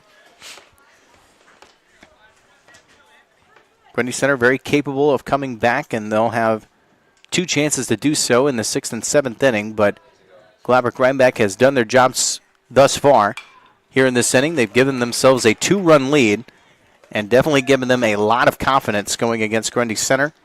Remember, this is the 8th ranked team in Class 2A. This is the top team in this conference of the NICL. But Grundy Center's proved themselves to be a little bit vulnerable tonight. Reinbeck has taken full advantage on any chance that they have been given. They have definitely delivered in this inning specifically. Got to keep in mind, this was, I believe, 7 at-bats where they were able to get everybody on base one way or another. That's 7 at-bats in a row that they were able to get on base, whether it was a walk or a hit or an error or whatever it was. They were able to make it over to first or beyond. This one's going to be a ground ball over to the second baseman of Grundy Center. Throw over to first base is in time for the 3rd out. So inning finally comes to an end, but Reinbeck has improved this to a 6-4 lead over the Grundy Center Spartans. We'll take a short break. Top of the 6th coming up. Grundy Center trying to gain that lead back. We're seeing if they can maybe tie with only 2 innings left. Quick break back after this here on 92.9 FM and Radio on the Go Sports YouTube. Who are you going to call when your air conditioner or furnace quits running? What about when your basement's filling up with water? For 30 years, Lon's Plumbing and Heating in Reinbeck has been handling all your plumbing, air conditioning, and heating needs. Lon's also offers services for duct cleaning, wells, septic plumbing, backhoe, and geothermal. Call Lon's Plumbing and Heating of Reinbeck at 319-345-2711. That's Lon's Plumbing and Heating of Reinbeck.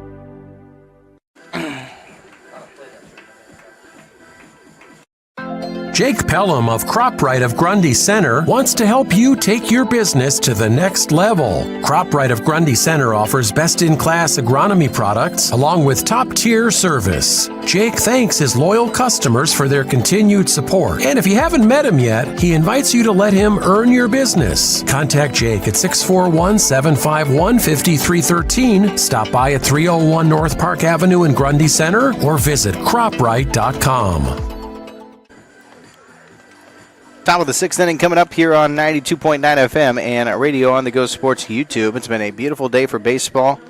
Sun's starting to set just a little bit. Still got some traveling to do. It's 8:21 here in central Iowa.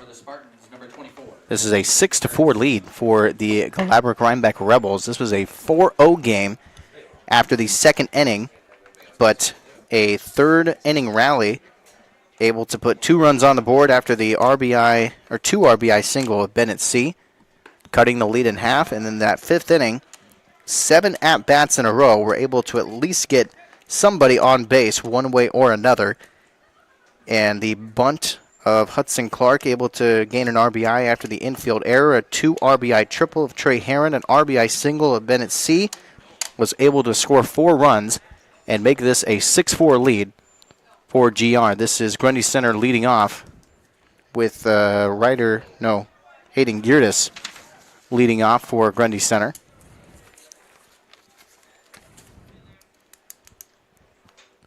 Geertis will chop this one down, a ground ball. Scooped up from Herron, throw over to third. Oh, that's going to be thrown too high, and an infield error of Reinbeck. That's a tough error, too. That was going to be a leadoff out. But Hayden Geertis will reach over to first off an infield error. So Mason Tatey will have his 3rd at-bat of the night. Had a single in his first at-bat, grounded out in the 2nd. Does have a runner on first to work with after the infield error of Reinbeck. Throw it back over to first, sliding back in safe. Asher Luderman's going to be waiting on deck a designated hitter for Grundy Center. Remember, this is Bennett C. for Gladbrook Reinbeck. It was the initial starting pitcher of Chad Gutnick. C came in after the at the top of the third inning, I should say. Bennett C. has not given up any runs in this game and just one hit in the last inning, the double of Pete Lebo. Other than that, he's definitely challenged Grundy Center pretty well tonight. Made it a little bit difficult for Grundy Center to find their groove again, as they had in the second inning. Definitely a big spot, though, for Grundy Center to at least find something. It's that call. I cannot see that scoreboard to save the life of me. So it's a 2-1 count. That goes for strike two, a 2-2 count. I might have to start marking again like I used to. So 2-2 count, Mason Teedy. Runner on first with no outs. Teedy swing and a miss for strike three as Bennett C. gets himself a strikeout. That will be his second one of the night. This will bring up Asher Luderman. Luderman, the designated hitter. Good player, too. 344 average for Luderman. Just an 8th grader for Grundy Center. Throw back over to first. Slide back in time and safe. Got a couple of 8th graders for Grundy Center that have kind of made their mark here early. This pitch off to the right side for ball one. Remember, the Iowa High School Athletic Association approved the 8th graders participating in more than just baseball. So going forward, football, basketball, all sports alike, 8th graders are going to be allowed to participate along with the high school athletics. Might not be so much in football necessarily. Obviously, most coaches understand the concept of mass and physical strength, so not a lot of 8th graders will most likely be playing varsity football, but still pretty fresh. It still hasn't been put into practice quite yet, but just kind of keep that in mind going forward. 8th graders will be allowed to be just like how it is in softball, baseball. They'll be a part of kind of JV most likely mainly, but could be thrown into varsity. Might see it in basketball. Volleyball could be a potential sport in the future, but just kind of keep that in mind going forward. So 2-2 count. Here's the delivery. This is made contact. It's going to get under it, though. Popped up. Call out from the right fielder of GR and is under it for the second out.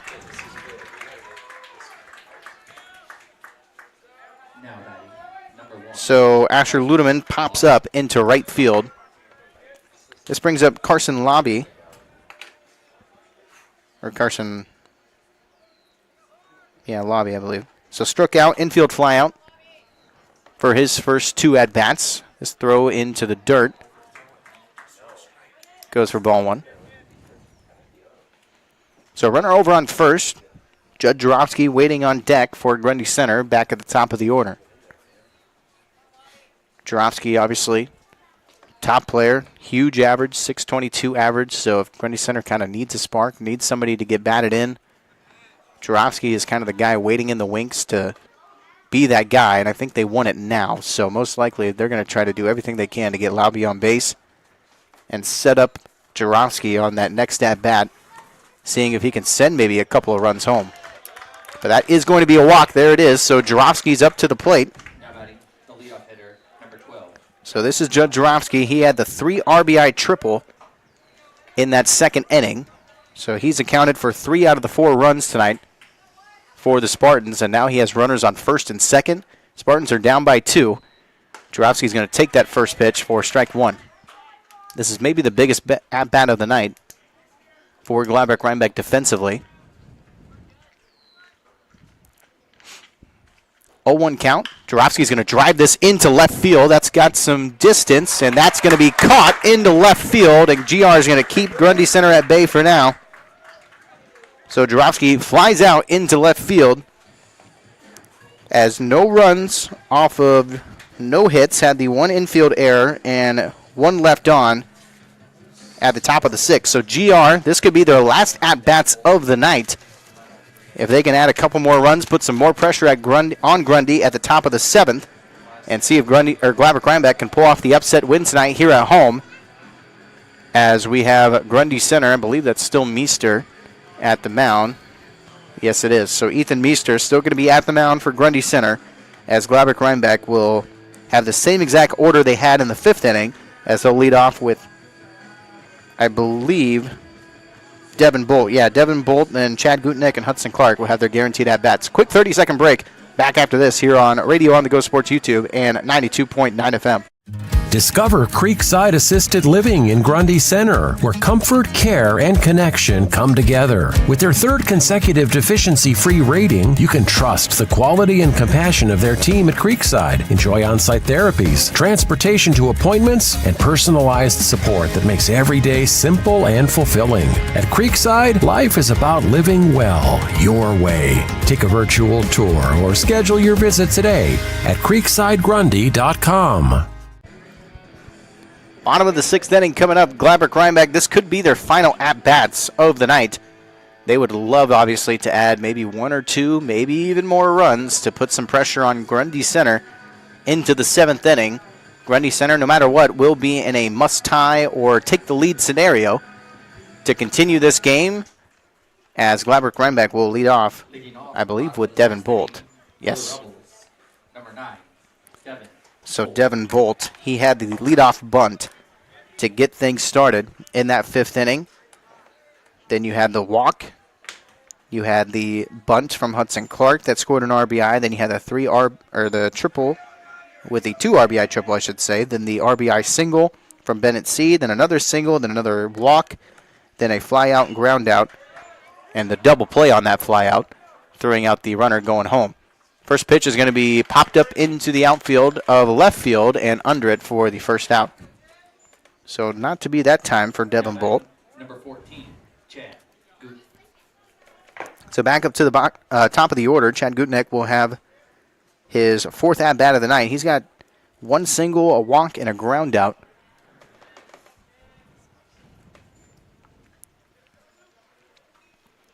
First pitch, he'll lay off. Going to be too high for ball 1. Pressure is kind of off for Gladbrook Reinbeck here. They don't necessarily need any more runs.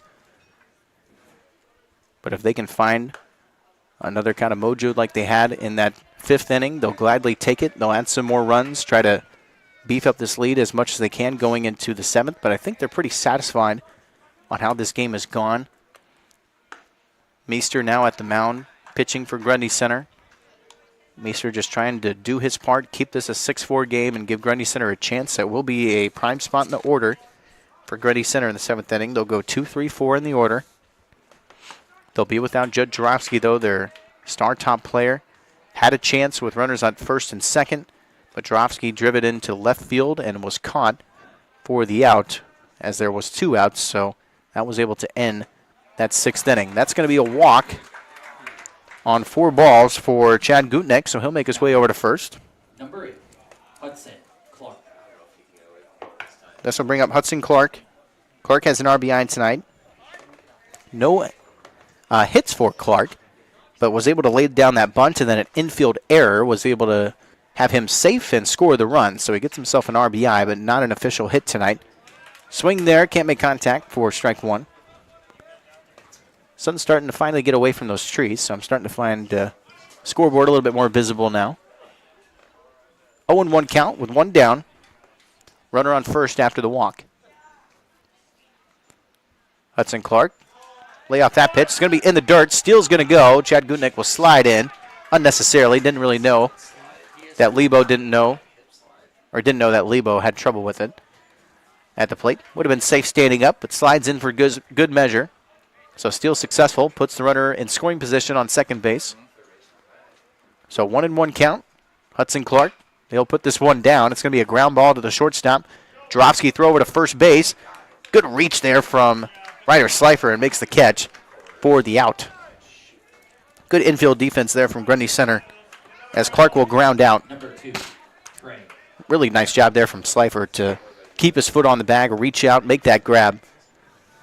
Slifer's a really good first baseman for Grundy Center. Really tall. He's pretty athletic for his size as well. He's an excellent center for Grundy Center baseball. So this will bring up Trey Herron. Trey Herron has had an excellent night tonight at the plate. Trey Herron has got himself a double, a walk, and a 2 RBI triple on the evening. See if he's potentially got one more good at-bat in him with a runner on third. He's going to drive this to the third baseman. It's going to be scooped up. Throw over to first will be in time for the out, and it is the third out, so it's going to leave that runner over on third. But Trey Herron, I think, has done his part offensively tonight as he will ground out. And that will potentially, hopefully, for if you're a Gladbrook Reinbeck fan, end the hitting tonight for the Rebels as top of the 7th. Coming up, Grundy Center must respond. They must tie or take the lead. Otherwise, Gladbrook Reinbeck will walk out as the victors here at home against Grundy Center, the top team in the NICL Conference. Short break. Back after this. Top of the 7th coming up here on 92.9 FM and Radio on the Go Sports on YouTube. Shop these summertime specials at Brothers Market in Grundy Center. Fire up the grill for mouthwatering Black Canyon top sirloin steak, $9.99 a pound, and Prairie Fresh pork steak, only $2.49 a pound. Best choice 6 to 8 ounce packages of shredded or block cheese are just $1.49 each. And for a healthy snack, whole seedless watermelon are $5.99 each. At Brothers Market in Grundy Center, where they proudly support the Grundy Center Spartans. Open Monday through Saturday, 7 to 8, and Sunday, 9 to 6. Prices good through Wednesday. Back here in Reinbeck, it is a 6-4 lead for Gladbrook Reinbeck here at home. They are looking to pull off the upset victory over the Grundy Center Spartans. Remember, this is the number 8th ranked in the state of Iowa in Class 2A. This is the top team in the NICL Conference. Gladbrook Reinbeck at home tonight, looking to defend their home diamond, trying to get their second conference win of the year against the top conference leader in Grundy Center. Obviously, GR Grundy Center know each other very well. They combined for some sports, specifically in soccer as the major one. And some of these guys have played on that soccer team together and now go up against each other as opponents. They face each other in basketball as kind of their main rivalry. They don't face each other in football. You'd love to see that, but 8-person football, Class 1A football just doesn't align for that sake. But this is a ultra important leadoff hitter of Braden Davey for Grundy Center. Swing and a miss for strike one. This is still Bennett C. at the mound. He's done an excellent job tonight coming in on the pitching change in the third inning and trying to keep Grundy Center at bay one final time for 3 outs. So 3 outs away for Gladbrook Reinbeck to walk out of here as the upset victors here tonight. That one was struck off in foul ball. It's Braden Davey. He's a good player in his own right, second in the order for a reason. He's got an RBI single tonight. He's grounded out twice. 238 average. He's an excellent base runner, though, so this is kind of an ideal leadoff hitter for Davey. Ton of speed to Davey's physical prowess. He's going to swing and miss, though, and that's the first out. 1 down, 2 to go for Gladbrook Reinbeck. Davey strikes out, and that's a big strikeout, too. It's a leadoff hitter in this inning of Davey. He's an excellent base runner. Could have really used him for the stealing department as well to get over to second, but they will have to rely on Pete Lebo. So Lebo steps up to the plate, left-handed hitter, going up against Bennett C. He's got a double tonight. He struck out, and he walked on a hit by the pitch. So he's proven himself to get some extra bases on his hits tonight. Takes that second pitch, makes the count at 1-1.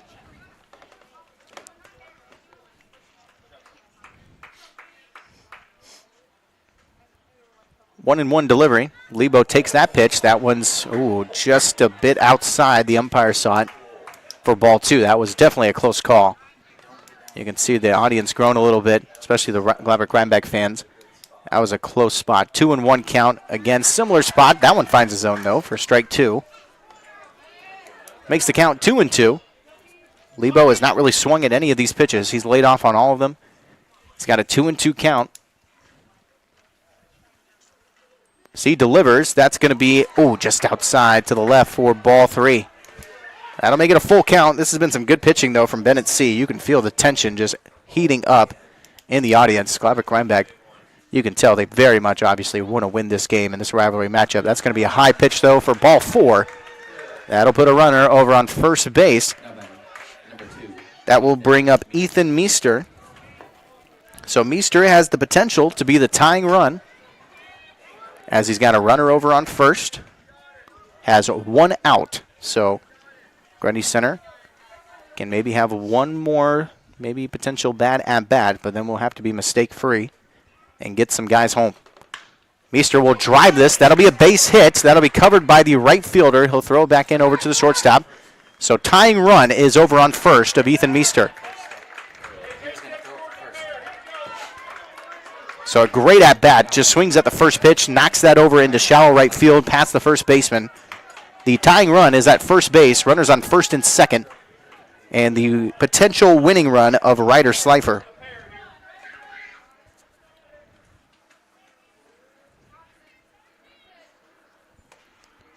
Slifer will take the first pitch. It's going to be called outside for ball 1. So Ryder Slifer, he's had an okay day at the plate with a single, struck out, and then flew out.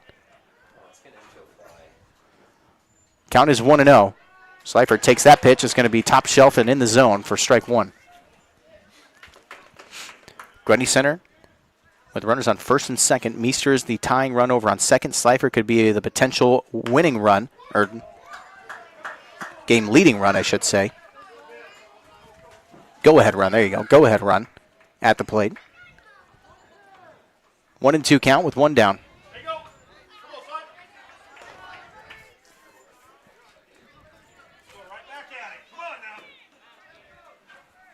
Sun setting in the trees here in Reinbeck. GR under a lot of pressure as Grundy Center just trying to rally, see if they can find something. Lets that pitch go. That's a tough one to let go if you're Slifer, but it's a good eye. It's too high for ball 2. Great plate discipline from Grundy Center. It's a 2-2 count. C delivers. That's back off and foul, back behind home plate. Keeps the count at 2-2. Just feel the audience getting into this matchup. Top of the 7th, obviously. Gladbrook Reinbeck fans want nothing more than to knock off the 8th-ranked team here in Class 2A, the top team in the NICL Conference. Their familiar friend/frenemy. Throw back over to second. He was off the bag a little bit. He's back and safe, though. That's a good try from Bennett C. Good attempt to try to pick off the runner, but he's back and safe. But you can call kind of Grundy Center and Gladbrook Reinbeck frenemies there. It's not really a hostile rivalry by any means. It's a very friendly rivalry, but they get ultra competitive whenever they go up against each other. That's going to be off and back over the fence in foul ball territory. Good swing, though, from Ryder Slifer. A lot of power behind that, but goes off into foul territory. A home run, obviously, would give Grundy Center the lead. Ryder Slifer is not a small kid by any means. He has got a lot of strength behind him. He's a tall kid. He's like 6'6" or 6'7", I believe. 2-2 count. Slifer's going to swing a little bit late on that swing and will miss for strike 3. And a very ultra-important strikeout for Bennett C. and Gladbrook Reinbeck as Slifer will strike out. This will bring up Hayden Geertis.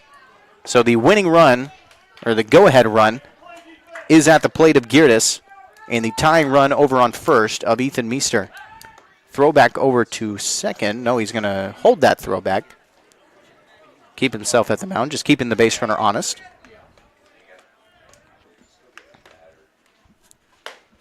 So this was the starting pitcher tonight of Hayden Geertis. Geertis is a junior for Grundy Center. He does have a home run on his resume. He's got 3 doubles and 7 singles. Geertis is going to take that pitch. It's in the zone, though, for strike 1. Count at 1-1. GR is just 1 out away from pulling off this upset victory here tonight at home in Reinbeck.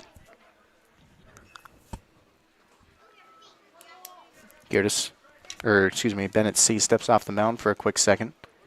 Gets reset. Take a couple looks back. Now it delivers. This one will be a ground ball. This will be scooped up from the... Oh, no, it gets through. That'll be an infield error for Gladbrook Reinbeck. That's going to send a run home. Throw back over to third. It's off the bag. He'll be safe, and that will score a run for Grundy Center. Wow. So that'll be an RBI for Hayden Geertis. He'll get on base from an infield error. So that's an RBI as it's now 6-5. Gladbrook Reinbeck still with the lead. They need one out to end this matchup. The game tie run is over on third of Ethan Meester. The go-ahead run over on first for Grundy Center. This is Mason Teedy. Teedy is the freshman. He's had a good night tonight. Has a single. Teedy is also grounded out and struck out. And has 3 at-bats tonight. Does have a base hit, though. Teedy takes a swing at the first pitch, goes off and foul.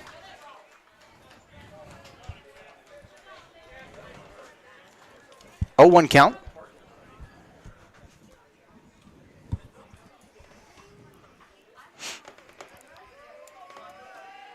Gladbrook Reinbeck just trying to hold on to this victory here tonight. They would have a chance, obviously, if Grundy Center ties or takes the lead. They'll have some at-bats, even so, but they feel like this is their chance to walk out of here with the win tonight. 1-1 delivery. Oh, that's going to be a wild pitch. That's going to be sending the runner home from third. Throw back over. It's going to be safe. That'll tie the game. And a wild pitch has tied this matchup tonight. Grundy Center has made this a 6-6 ball game, and it's a tie game. Grundy Center has the go-ahead run over on second, and you just have to feel for Bennett C. as it ends up being a wild pitch to do the job. And that's kind of the price you pay sometimes for having the runners in prime scoring position over on third base. It adds that extra pressure. It has tied this game up. Go-ahead run over on second now for Grundy Center. That puts a lot of pressure off TD now, as no matter what, we're going into the bottom of the 7th. And for Grundy Center, they hope that they're going to be going into the 8th inning. TDU is going to knock this one into right field. Right fielder under it makes the grab for the third out. And you have to feel for Grundy or Gladbrook Reinbeck a little bit there. They had a spot and had a big chance to put this game away, but Grundy Center has tied it. It is 6-6. Bottom of the 7th is coming up. Gladbrook Reinbeck could have a walk-off type of victory instead, as they'll have some more at-bats on the way. Back after this here on 92.9 FM and Radio on the Go Sports on YouTube. Navigating mortgages can be very complex. Start your journey with the lending team at GNB Bank. We're committed to getting you to your next home. We offer both fixed rate and adjustable rate mortgages to fit your specific needs. Our experienced lenders help guide you through the process. You can make payments or receive customer service at your local GNB Bank office. Whatever your dream home looks like, we'll point you in the right direction at GNB Bank. Well, we're going to have 7 innings total at least here tonight. Gladbrook Reinbeck. Man, this has been a very emotionally back-and-forth game, specifically for the Gladbrook Reinbeck Rebels. They're trying to pull off a big upset victory tonight over a familiar opponent in the Grundy Center Spartans. The Spartans are the number 8 ranked team here in Class 2A. They're the top team record-wise in conference record at 12-2 in the NICL. GR is at the bottom of the conference with only 1 conference win at 1-10. They're trying to pull off a big upset victory tonight over one of their close rivals of Grundy Center. This was a 6-4 lead for Gladbrook Reinbeck going into the 7th inning. They had an opportunity to close out this matchup. Grundy Center able to rally just a little bit, had the initial walk. Single of Ethan Meester, then a infield error of Gladbrook Reinbeck was able to score 1 run, and then a wild pitch was able to send the runner from third base home and tie this game up for Grundy Center, as Gladbrook Reinbeck now has a walk-off opportunity. Just 1 run would do it for the Rebels tonight. 0-1 count. Breaking ball pitch goes just a bit outside to the right and a little high for ball 1. This is still Ethan Meester. Meester was the tying run for Grundy Center. So now he'll do some defensive work, trying to give Grundy Center another chance. We would go to extra innings, of course, if we remain tied here after the 7th.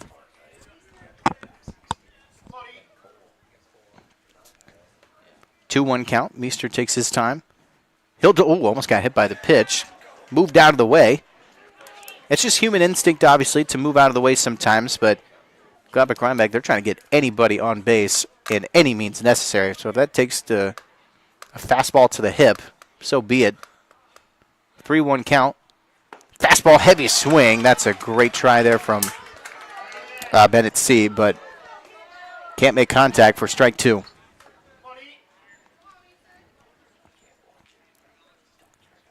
Full count pitch. Meester delivers, so that's going to be way off to the right. An easy take that time for C, so he'll be the potential game-winning run over on first base. Number 16, Malachi.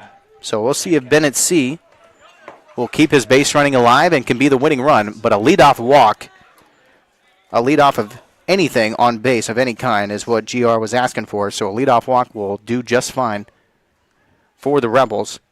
Malachi Lancaster, yep, going to show bunt here. He's going to lay this one down. That's a nice bunt.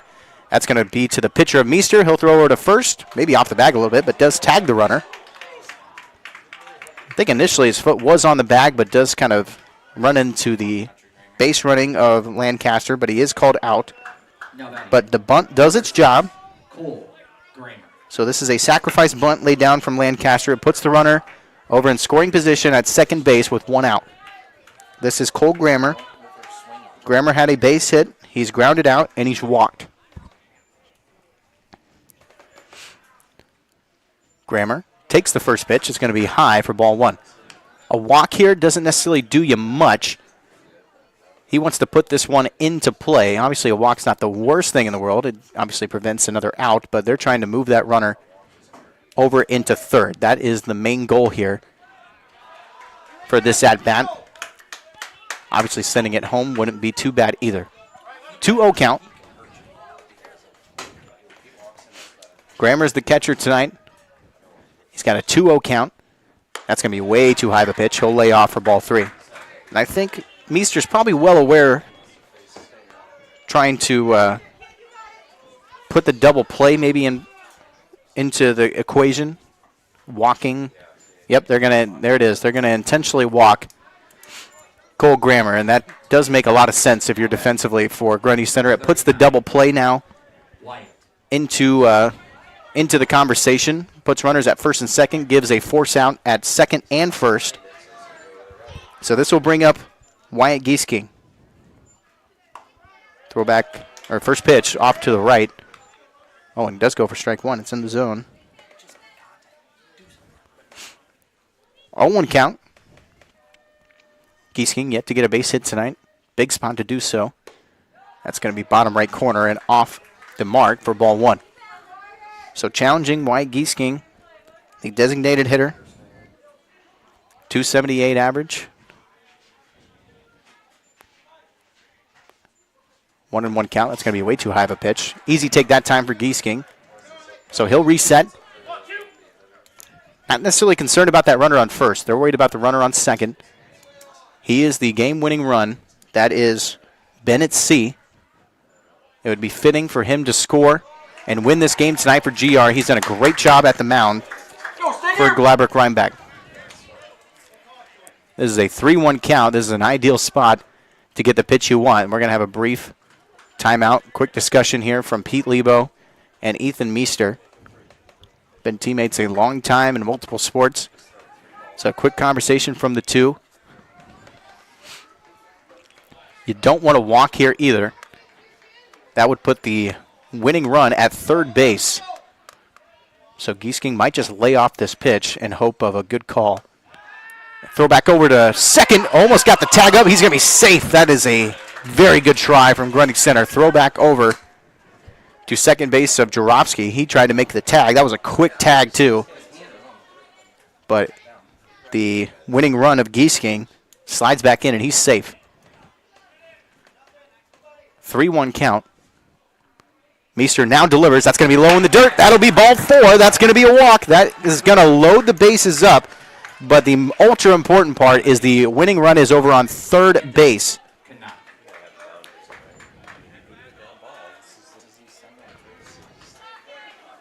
So Wyatt Gieske moves over to first. They are only concerned, really, about the base runner of Bennett C. getting him home any way possible. Sacrifice is well in play with just one out. Anthony Canuck takes the first pitch. It's in the zone for strike one. Anthony Canuck is a junior. He struck out twice and grounded out. They just want to put this into play any way they can. A double play is in the conversation, so you cannot be careless, but this is an ideal spot for GR. That one's going to be low for ball one.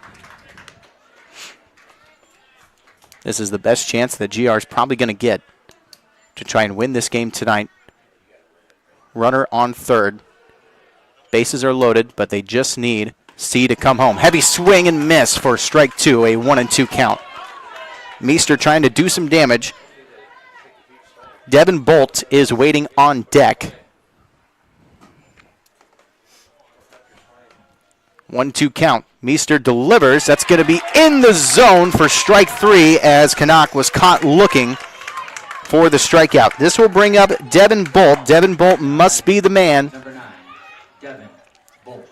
Sacrifice no longer in play with two outs. Bolt has got to get himself on base, and he's got to send the runner home of Bennett C. First pitch. Bolt's going to lay off for ball one. Remember, a walk would score the run and win this game for GR, so a lot of pressure here on Meester to find the zone and to put pressure on GR. 1-0 count. That's going to be low for ball two. Good eye here from Devin Bolt. It's a 2-0 count. This is a lot of pressure here on Ethan Meester to find this zone. You do not want to lose this game on a go-ahead walk. 2-0 count. That's going to be high for ball three. This is a very, very tricky spot here for Grundy Center. This is a 3-0 count. The winning run is on third base. Devin Bolt could potentially get himself a walk-off victory, sending that runner home from third. He's going to lay down the bunt attempt. That's going to be in the zone, top shelf for strike one. That was a tough one to lay off from. 3-1 count. Bolt showed bunt initially. Meester's going to step off the mound just for a quick second. Everybody is kind of hanging on the edge of their seats here. Grundy Center and Gladbrook Reinbeck fans alike. It's a 3-1 count. Devin Bolt. He's going to swing and miss for strike two. It is now a full count. Ethan Meester is trying to keep this game alive and go into extra innings. It is a full count. Runners are going to go. Bolt swing and miss for strike three and can't send the runner home from third. We stay tied, and we go into the top of the eighth inning. Gladbrook Reinbeck had bases loaded and a chance to send home the run and win this game tonight. But we go into the eighth inning as Devin Bolt strikes out. We're not done here from Reinbeck yet. We got extra innings coming up, top of the eighth.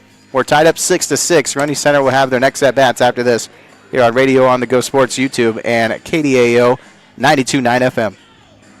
Are you ready to make the most of your college experience? Look no further than Ellsworth Community College in Iowa Falls, Iowa. At Ellsworth, we offer a world of possibilities with 55 different academic programs to choose from. We also offer 8 NJCAA athletic programs and 2 club programs so you can get involved in the sport you love and be part of a winning team. Ellsworth Community College is where you can experience a 4-year education in just 2 years. Ready to take the first step? Visit us online at ellsworthcollege.com for more information or give us a call at 641-648-4611. Experience Ellsworth today. For your commercial or agricultural projects, trust D&B Agrosystems of Hubbard. D&B Agrosystems is a turnkey operation for commercial and on-the-farm solutions. At D&B, they offer grain storage, handling, and dry systems for all sizes of operation. For more than 40 years, D&B has built a name of consistently delivering quality products and prompt, reliable service at competitive prices. For complete details on what D&B Agrosystems of Hubbard can do for your operation, visit dnbsystems.com. Well, we're back here in Reinbeck. We are in the 8th inning tonight. We have extra innings as we are tied. We are square at 6 apiece as Grundy Center will lead off. Swing and a miss from Asher Luderman. So some guys will be getting 5 at-bats versus a traditional maybe 4 to 3 at-bats in this game tonight. First pitch did go for strike 1. Second pitch low as Luderman lays off for ball 1. A lot has happened in this game. I was going to recap for you here real quick, but I wouldn't even know where to start in this matchup tonight. Just know that this has been a game that Gladbrook Reinbeck has had a big chance to pull off the upset victory. Weren't able to necessarily finish the job in that 7th inning. They had bases loaded. Initially 1 out and then down to 2 outs and left that runner stranded at third. Would have been the go-ahead and game-winning run for the Rebels. They had a 6-4 lead in the top of the 7th as well, but Grundy Center able to score 2 runs and tie it to force these extra innings. That one's in the zone for strike 2. This is still Bennett C. at the mound for GR.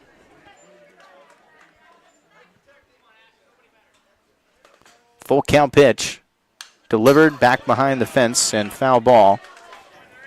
Keeps the count at 3-2.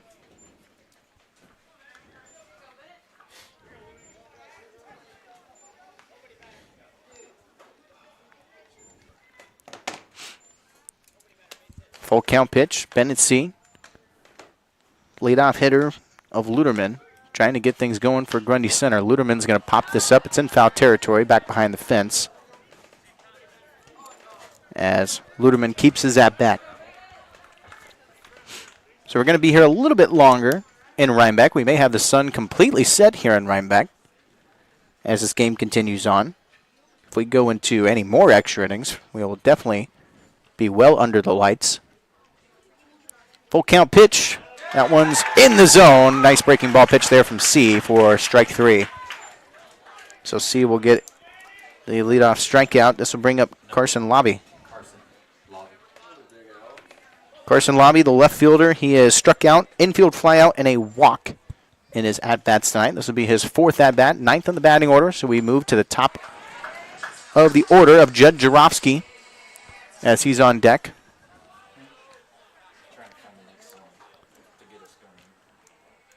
0-1 count. Delivery is going to be a little bit low for ball 1. So Lobby would love to get himself on base to set up the leadoff hitter of Judd Jarofsky.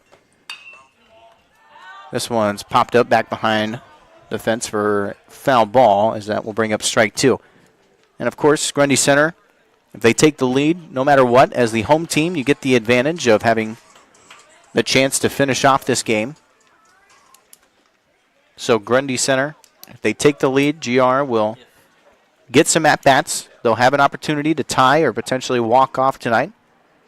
Here in the 8th inning, this one went real low on the bat. It goes, oh, that hit a car for sure. You could hear it. You can hear the contact of the car. There's some cars pretty close here to the fence. You're not afraid of it until it happens, and then you typically park pretty further. And that will be a nice breaking ball into the zone and a strikeout again for Bennett C. Great inning pitching here for Bennett C. So back to the top of the order, it's Judd Jarofsky. Jarofsky, he had the 3 RBI triple, but other than that, he has not been able to get himself on base. He's had a ground out, infield flyout, and a flyout into left field. So you can say it's been a struggle, but of course that 3 RBI triple is kind of carrying the stat sheet a little bit in that department. I don't think a 3 RBI triple day is going to be considered a bad day for any player at any level, really. But Judd Jarofsky, as I mentioned before, he's got a 622 average, a 725 on-base percentage. Jarofsky's going to drive this, and that will drop into shallow center field, so he'll get himself a base hit. It took some extra innings, but Jarofsky does find himself on base tonight for the 2nd time. So that will bring up Braden Davey. So we do have 2 outs, but Grundy Center's in the heart of their offense. Davey is up to bat. Pete Lebo is waiting on deck. Jarofsky's a very good base runner in his own right, obviously. Throws back over to first. I think most people know, but In case you do not know, Judd Jarofsky will be playing college golf over in Stanford, California at Stanford University. It's a very highly acclaimed golf college. Same college that Tiger Woods attended to. First pitch, Davies going to pop this up. It's in foul territory, back behind the fence. It's just amazing how golf has gotten so popular over the years. It's always been popular, but it just feels like more and more guys are starting to go into collegiate sports. Judd Jarofsky is such a terrific athlete. You wouldn't think that golf would be the one sport that he would be going, or at least trying to potentially maybe go pro or play collegiately, but it's an excellent golfer in his own right. His foul ball goes off the light pole a little bit, but keeps the at bat of Davey. It's an 0-2 count. Braden Davey, a great athlete in his own right. A lot of speed to Davey's game. Davey and Jarofsky were the two-star senior leaders for the Grundy Center basketball team this year. Led them to the state tournament. Oh, reached on that pitch, and it's going to be strike 3. That would have been a ball, too. And Davey regrets swinging at that one as Grundy Center stays scoreless in this inning. And that's 3 strikeouts for Bennett C. Couldn't ask anything better from the sub pitcher, I guess, of Bennett C. But he's played most of this game tonight, and he deserves a lot of credit for keeping Gladbrook Reinbeck in this game. Bottom of the 8th coming up. Gladbrook Reinbeck, same scenario they were in the 7th. They just need 1 run to win and walk off tonight with the upset victory. They'll be at the top of the order. Chad Gutnick, Hudson Clark, and Trey Herron will have their guaranteed at-bats. Can't ask much more in terms of the order. They'll have a big opportunity in the bottom of the 8th. Quick 30-second break. We'll be back after this here on 92.9 FM and Radio On The Go Sports on YouTube. Farming isn't just your livelihood, it's your life. And no one understands that better than Farm Bureau Financial Services. We offer comprehensive coverage that protects your farm, machinery, livestock, and so much more. And you'll get customized coverage in one policy with one premium and one deductible when you need it most. Contact Farm Bureau agent Kyle Blom or sales associate Justin Teesing in Reinbeck and learn more about smarter insurance for agriculture. Farm Bureau Property and Casualty Insurance Company, Western Agricultural Insurance Company. Back here in Reinbeck, bottom of the 8th coming up. Gladbrook Reinbeck in the same spot they were in the bottom of the 7th. They just need 1 run to break this tie and walk out of here with the upset victory over the number 8 Grundy Center Spartans and the top team in this NICL Conference. Gladbrook Reinbeck just has the 1 conference win on the year. They're sitting at 5-11 overall and 1-10 in the conference. Grundy Center's record 12-2. And 10-2 in conference play. Chad Gutnick is up to bat. He's got himself 2 walks, a base hit, and he's grounded out. So his on-base percentage is definitely going up after tonight. We'll see if he can get himself on base and be a potential game-winning run. Remember, last time out, it was the leadoff walk of Bennett C. that had the walk-off victory potential. That pitch is outside, way outside. Easy take there from Gutnick for ball 2.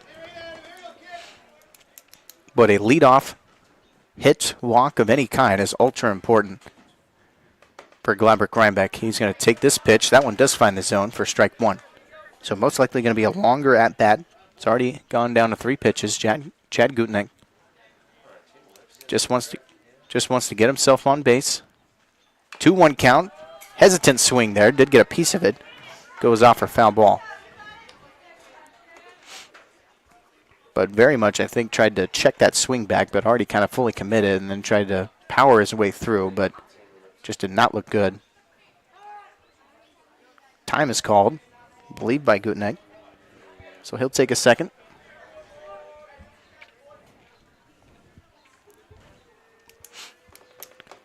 Count at 2-2. Gutnick's going to kind of turn away from that pitch. It is outside for ball 3. Gladbrook Reinbeck does not care how they do it. They just want to get somebody home and walk out of here with the win. The way that they do it is not going to be important to them by any means. That's going to be a low pitch, and that's going to be a leadoff walk for Chad Gutnick. So he is the current game-winning run over on first. So this brings up the star player of Hudson Clark. Hudson Clark, he has just had a terrific athletic career at Gladbrook Reinbeck. He's been one of the star football players. He's been a huge part of the basketball team. He is an excellent soccer player in his own right, and he is the #1 baseball player on this team. As the senior leader, Hudson Clark is just kind of a jack-of-all-trades kind of guy. And they want him to kind of be the man to be called upon. They wouldn't want anybody else in this position. The runner is on first, Hudson Clark. He's going to pop this one up into the infield.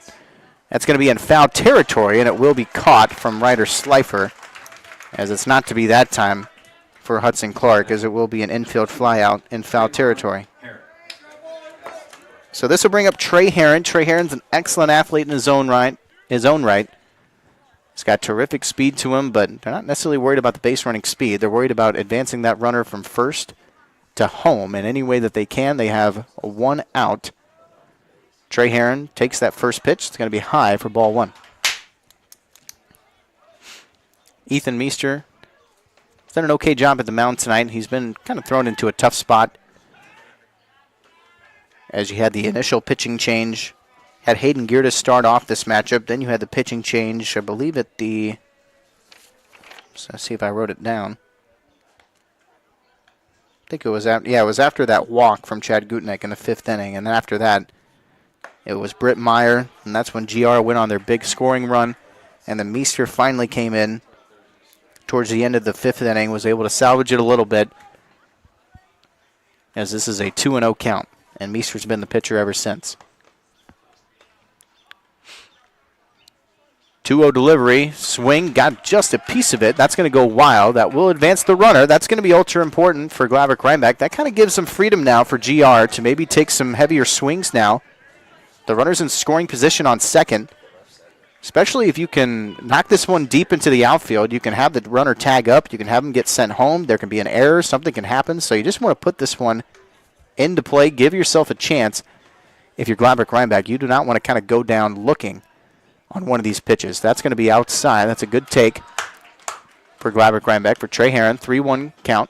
Herron's a very heavy swinger, too. He is very capable of knocking this deep into the outfield, trying to advance the runner of GR.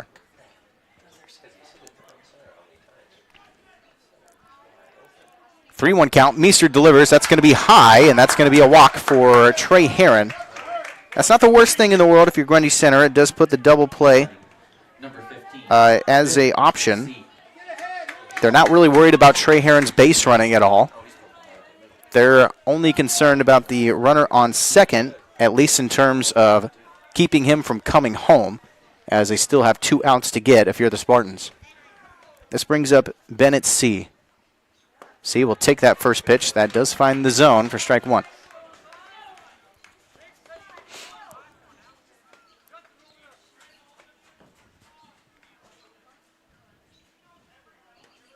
A 1 count with 1 down. Bennett C. He's going to pop this one deep into center field. That's not going to be deep enough, though. That's actually going to come back quite a bit. And that will be an easy grab for Grundy Center. That popped way high in the air, but didn't have much distance to it. And it will be caught. So Bennett C. will fly out. So that's kind of against the wall now for GR. Malachi Lancaster up to bat next. There's not really any sacrifice that they can lay down. Bunt's kind of off the table. Bottom line is you got a runner in scoring position on second. Let's get a base hit and let's send him home. That's basically the kind of the mindset you have if you're the Rebels. So just take this at-bat as kind of a regular at-bat. Just make it good. See if you can drive it in and get that runner home. That should be the mindset for Gladbrook Reinbeck.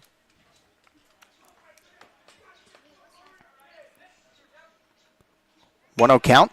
That's going to be driven into deep right field. Let's see if the right fielder can get under it. Oh, that's going to be dropped. That'll be dropped. That'll be an error. They'll score the run. Gladbrook Reinbeck has scored, and they have walked off tonight with the upset victory over the Gladbrook Reinbeck Rebels.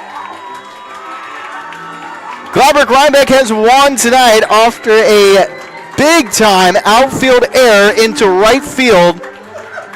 And Gladbrook Reinbeck pulls off the upset victory here tonight in extra innings here in the bottom of the 8th. The scoring run belongs to Chad Gutnick, and Malachi Lancaster gets himself the RBI as he gets on base, but they're just worried about the run coming home after an outfield error and the biggest RBI of Gladbrook Reinbeck's season so far, pulling off this upset victory. What a huge, huge win tonight for Gladbrook Reinbeck as they knock off the number 8 ranked team in Class 2A and the top team in this NICL Conference, and GR pulls off this rivalry victory here at home in Reinbeck. It took extra innings to do it, but GR gets it done as they found a way.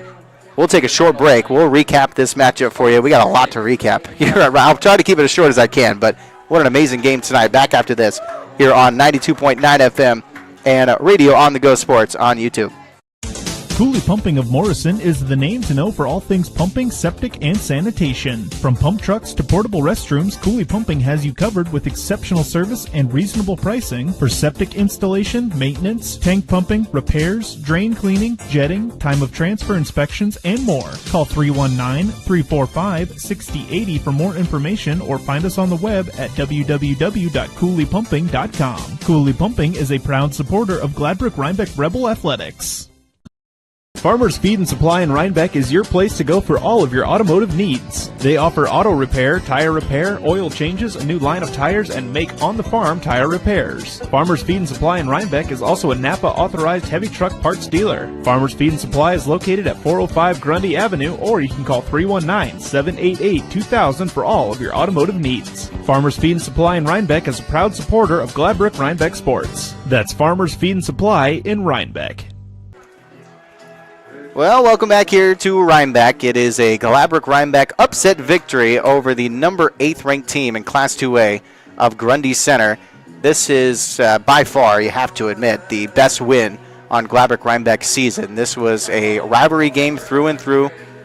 Grundy Center and Gladbrook Reinbeck, they are friends sometimes and not friends other times. It's a very much kind of a frenemy type of rivalry. They know each other very well. A lot of the kids play together in some sports, very close in proximity, obviously. We follow them both very, very closely in terms of all sports here at KDAO, so it was obviously a no-brainer to cover this matchup tonight, and very thankfully so, as Gladbrook Reinbeck gets themselves a very high moral victory and an important win tonight over the Grundy Center Spartans, improving their record to 6-11 and improving their conference record to 2-10, but obviously just the knowing that they knocked off the top team in the NICL Conference of Grundy Center and one of their biggest rivals was definitely a huge win for the Rebels here tonight. I'm not going to go over everything because if we went over everything, I'd be here for another 20 minutes, but just the kind of into the 7th inning, Gladbrook Reinbeck had themselves a 6-4 lead. Just to kind of recap a little bit, Gladbrook Reinbeck able to really rally in the 3rd and 5th inning specifically. You had the 2 RBI triple of Trey Herron, the RBI bunt of Hudson Clark, and then the RBI single of Bennett C. Able to take the 6-4 lead at that point after those RBIs. And then we went into the 7th inning.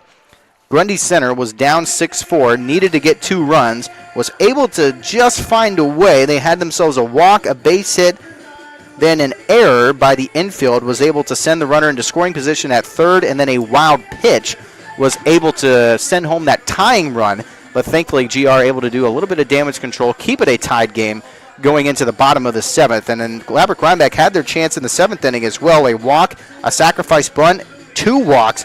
After that, were able to load up the bases. Then 2 strikeouts in a row in the 7th inning by Ethan Meester, able to keep Gladbrook Reinbeck at bay. As you can see, some Gladbrook Reinbeck fans helping out on your camera there, trying to get one of the baseballs out of the nets. They're not doing a great job at it. Sorry to call them out, but it's pretty bad work over there.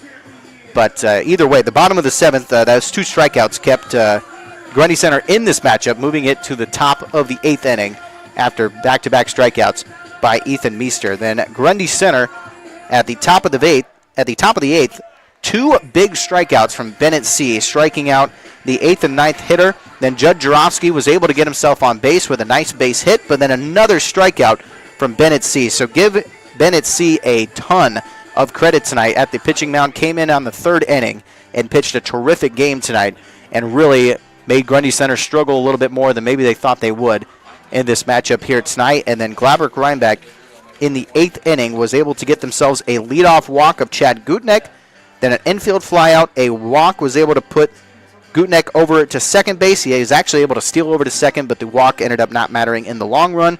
Then a fly out from C, but he did his job on the pitching department and left it up to Malachi Lancaster. He drives it into deep right field, and an outfield error as that fly ball was dropped in the outfield was able to then easily score the run of Chad Gutneck and walk off tonight with an 7-6 victory for Gladbrook Reinbeck.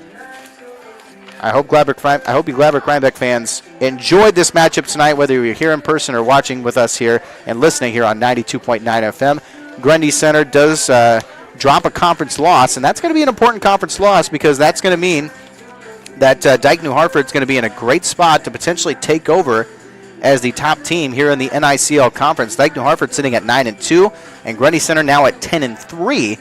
So depending on how Dike New Hartford finishes off this season, this could be a very crucial loss for Grundy Center and maybe could cost them the NICL Conference in terms of finishing in first place. So this is a very costly loss tonight for Grundy Center, but they'll have some chances to make it up towards the back end of this season as the season is coming close to winding down. Just to kind of give you an idea of the rest of the scheduling for the rest of the season, it's starting to wind down. Grundy Center does have quite a few games left, actually, in a short period of time. They got Roland Story coming up tomorrow, AGWSR on Friday. They'll have Hudson next week on Monday, Hampton Dumont Cal on Tuesday, and then Don Bosco on Wednesday. So they will have some conference games up on the schedule, being able to potentially make up for it. Finally, they got that ball out. I don't know if you can see it on the camera, but that took way longer than it should, I'll tell you. But Grundy Center will have some more conference opponents down the line trying to make up for this this loss tonight, as Gladbrook Reinbeck is definitely going to be riding high after this big victory here tonight. On their schedule, they got a few more games coming up. They have Hudson as well. They'll have that tomorrow. They'll be on the road against Hudson. They'll be a part of the Waterloo Bucks tournament, as I believe they're guaranteed to play 2 games. It looks like they'll go up against Williamsburg for one of them, and I think to be determined opponent for the next one. Jessup next week on Monday, North Tama Tuesday, and then Baxter to finish off the season on Wednesday on July 1st. But that's going to do it for us. Hope you guys tune in to some more softball and baseball throughout the next couple of games. On Thursday, I believe I'll have some baseball for you in South Hardin. I got baseball with Eldora, South Hardin tomorrow on Thursday. Then we got a couple more softball games. Make sure to check out our entire schedule on our website at kdao.com anytime.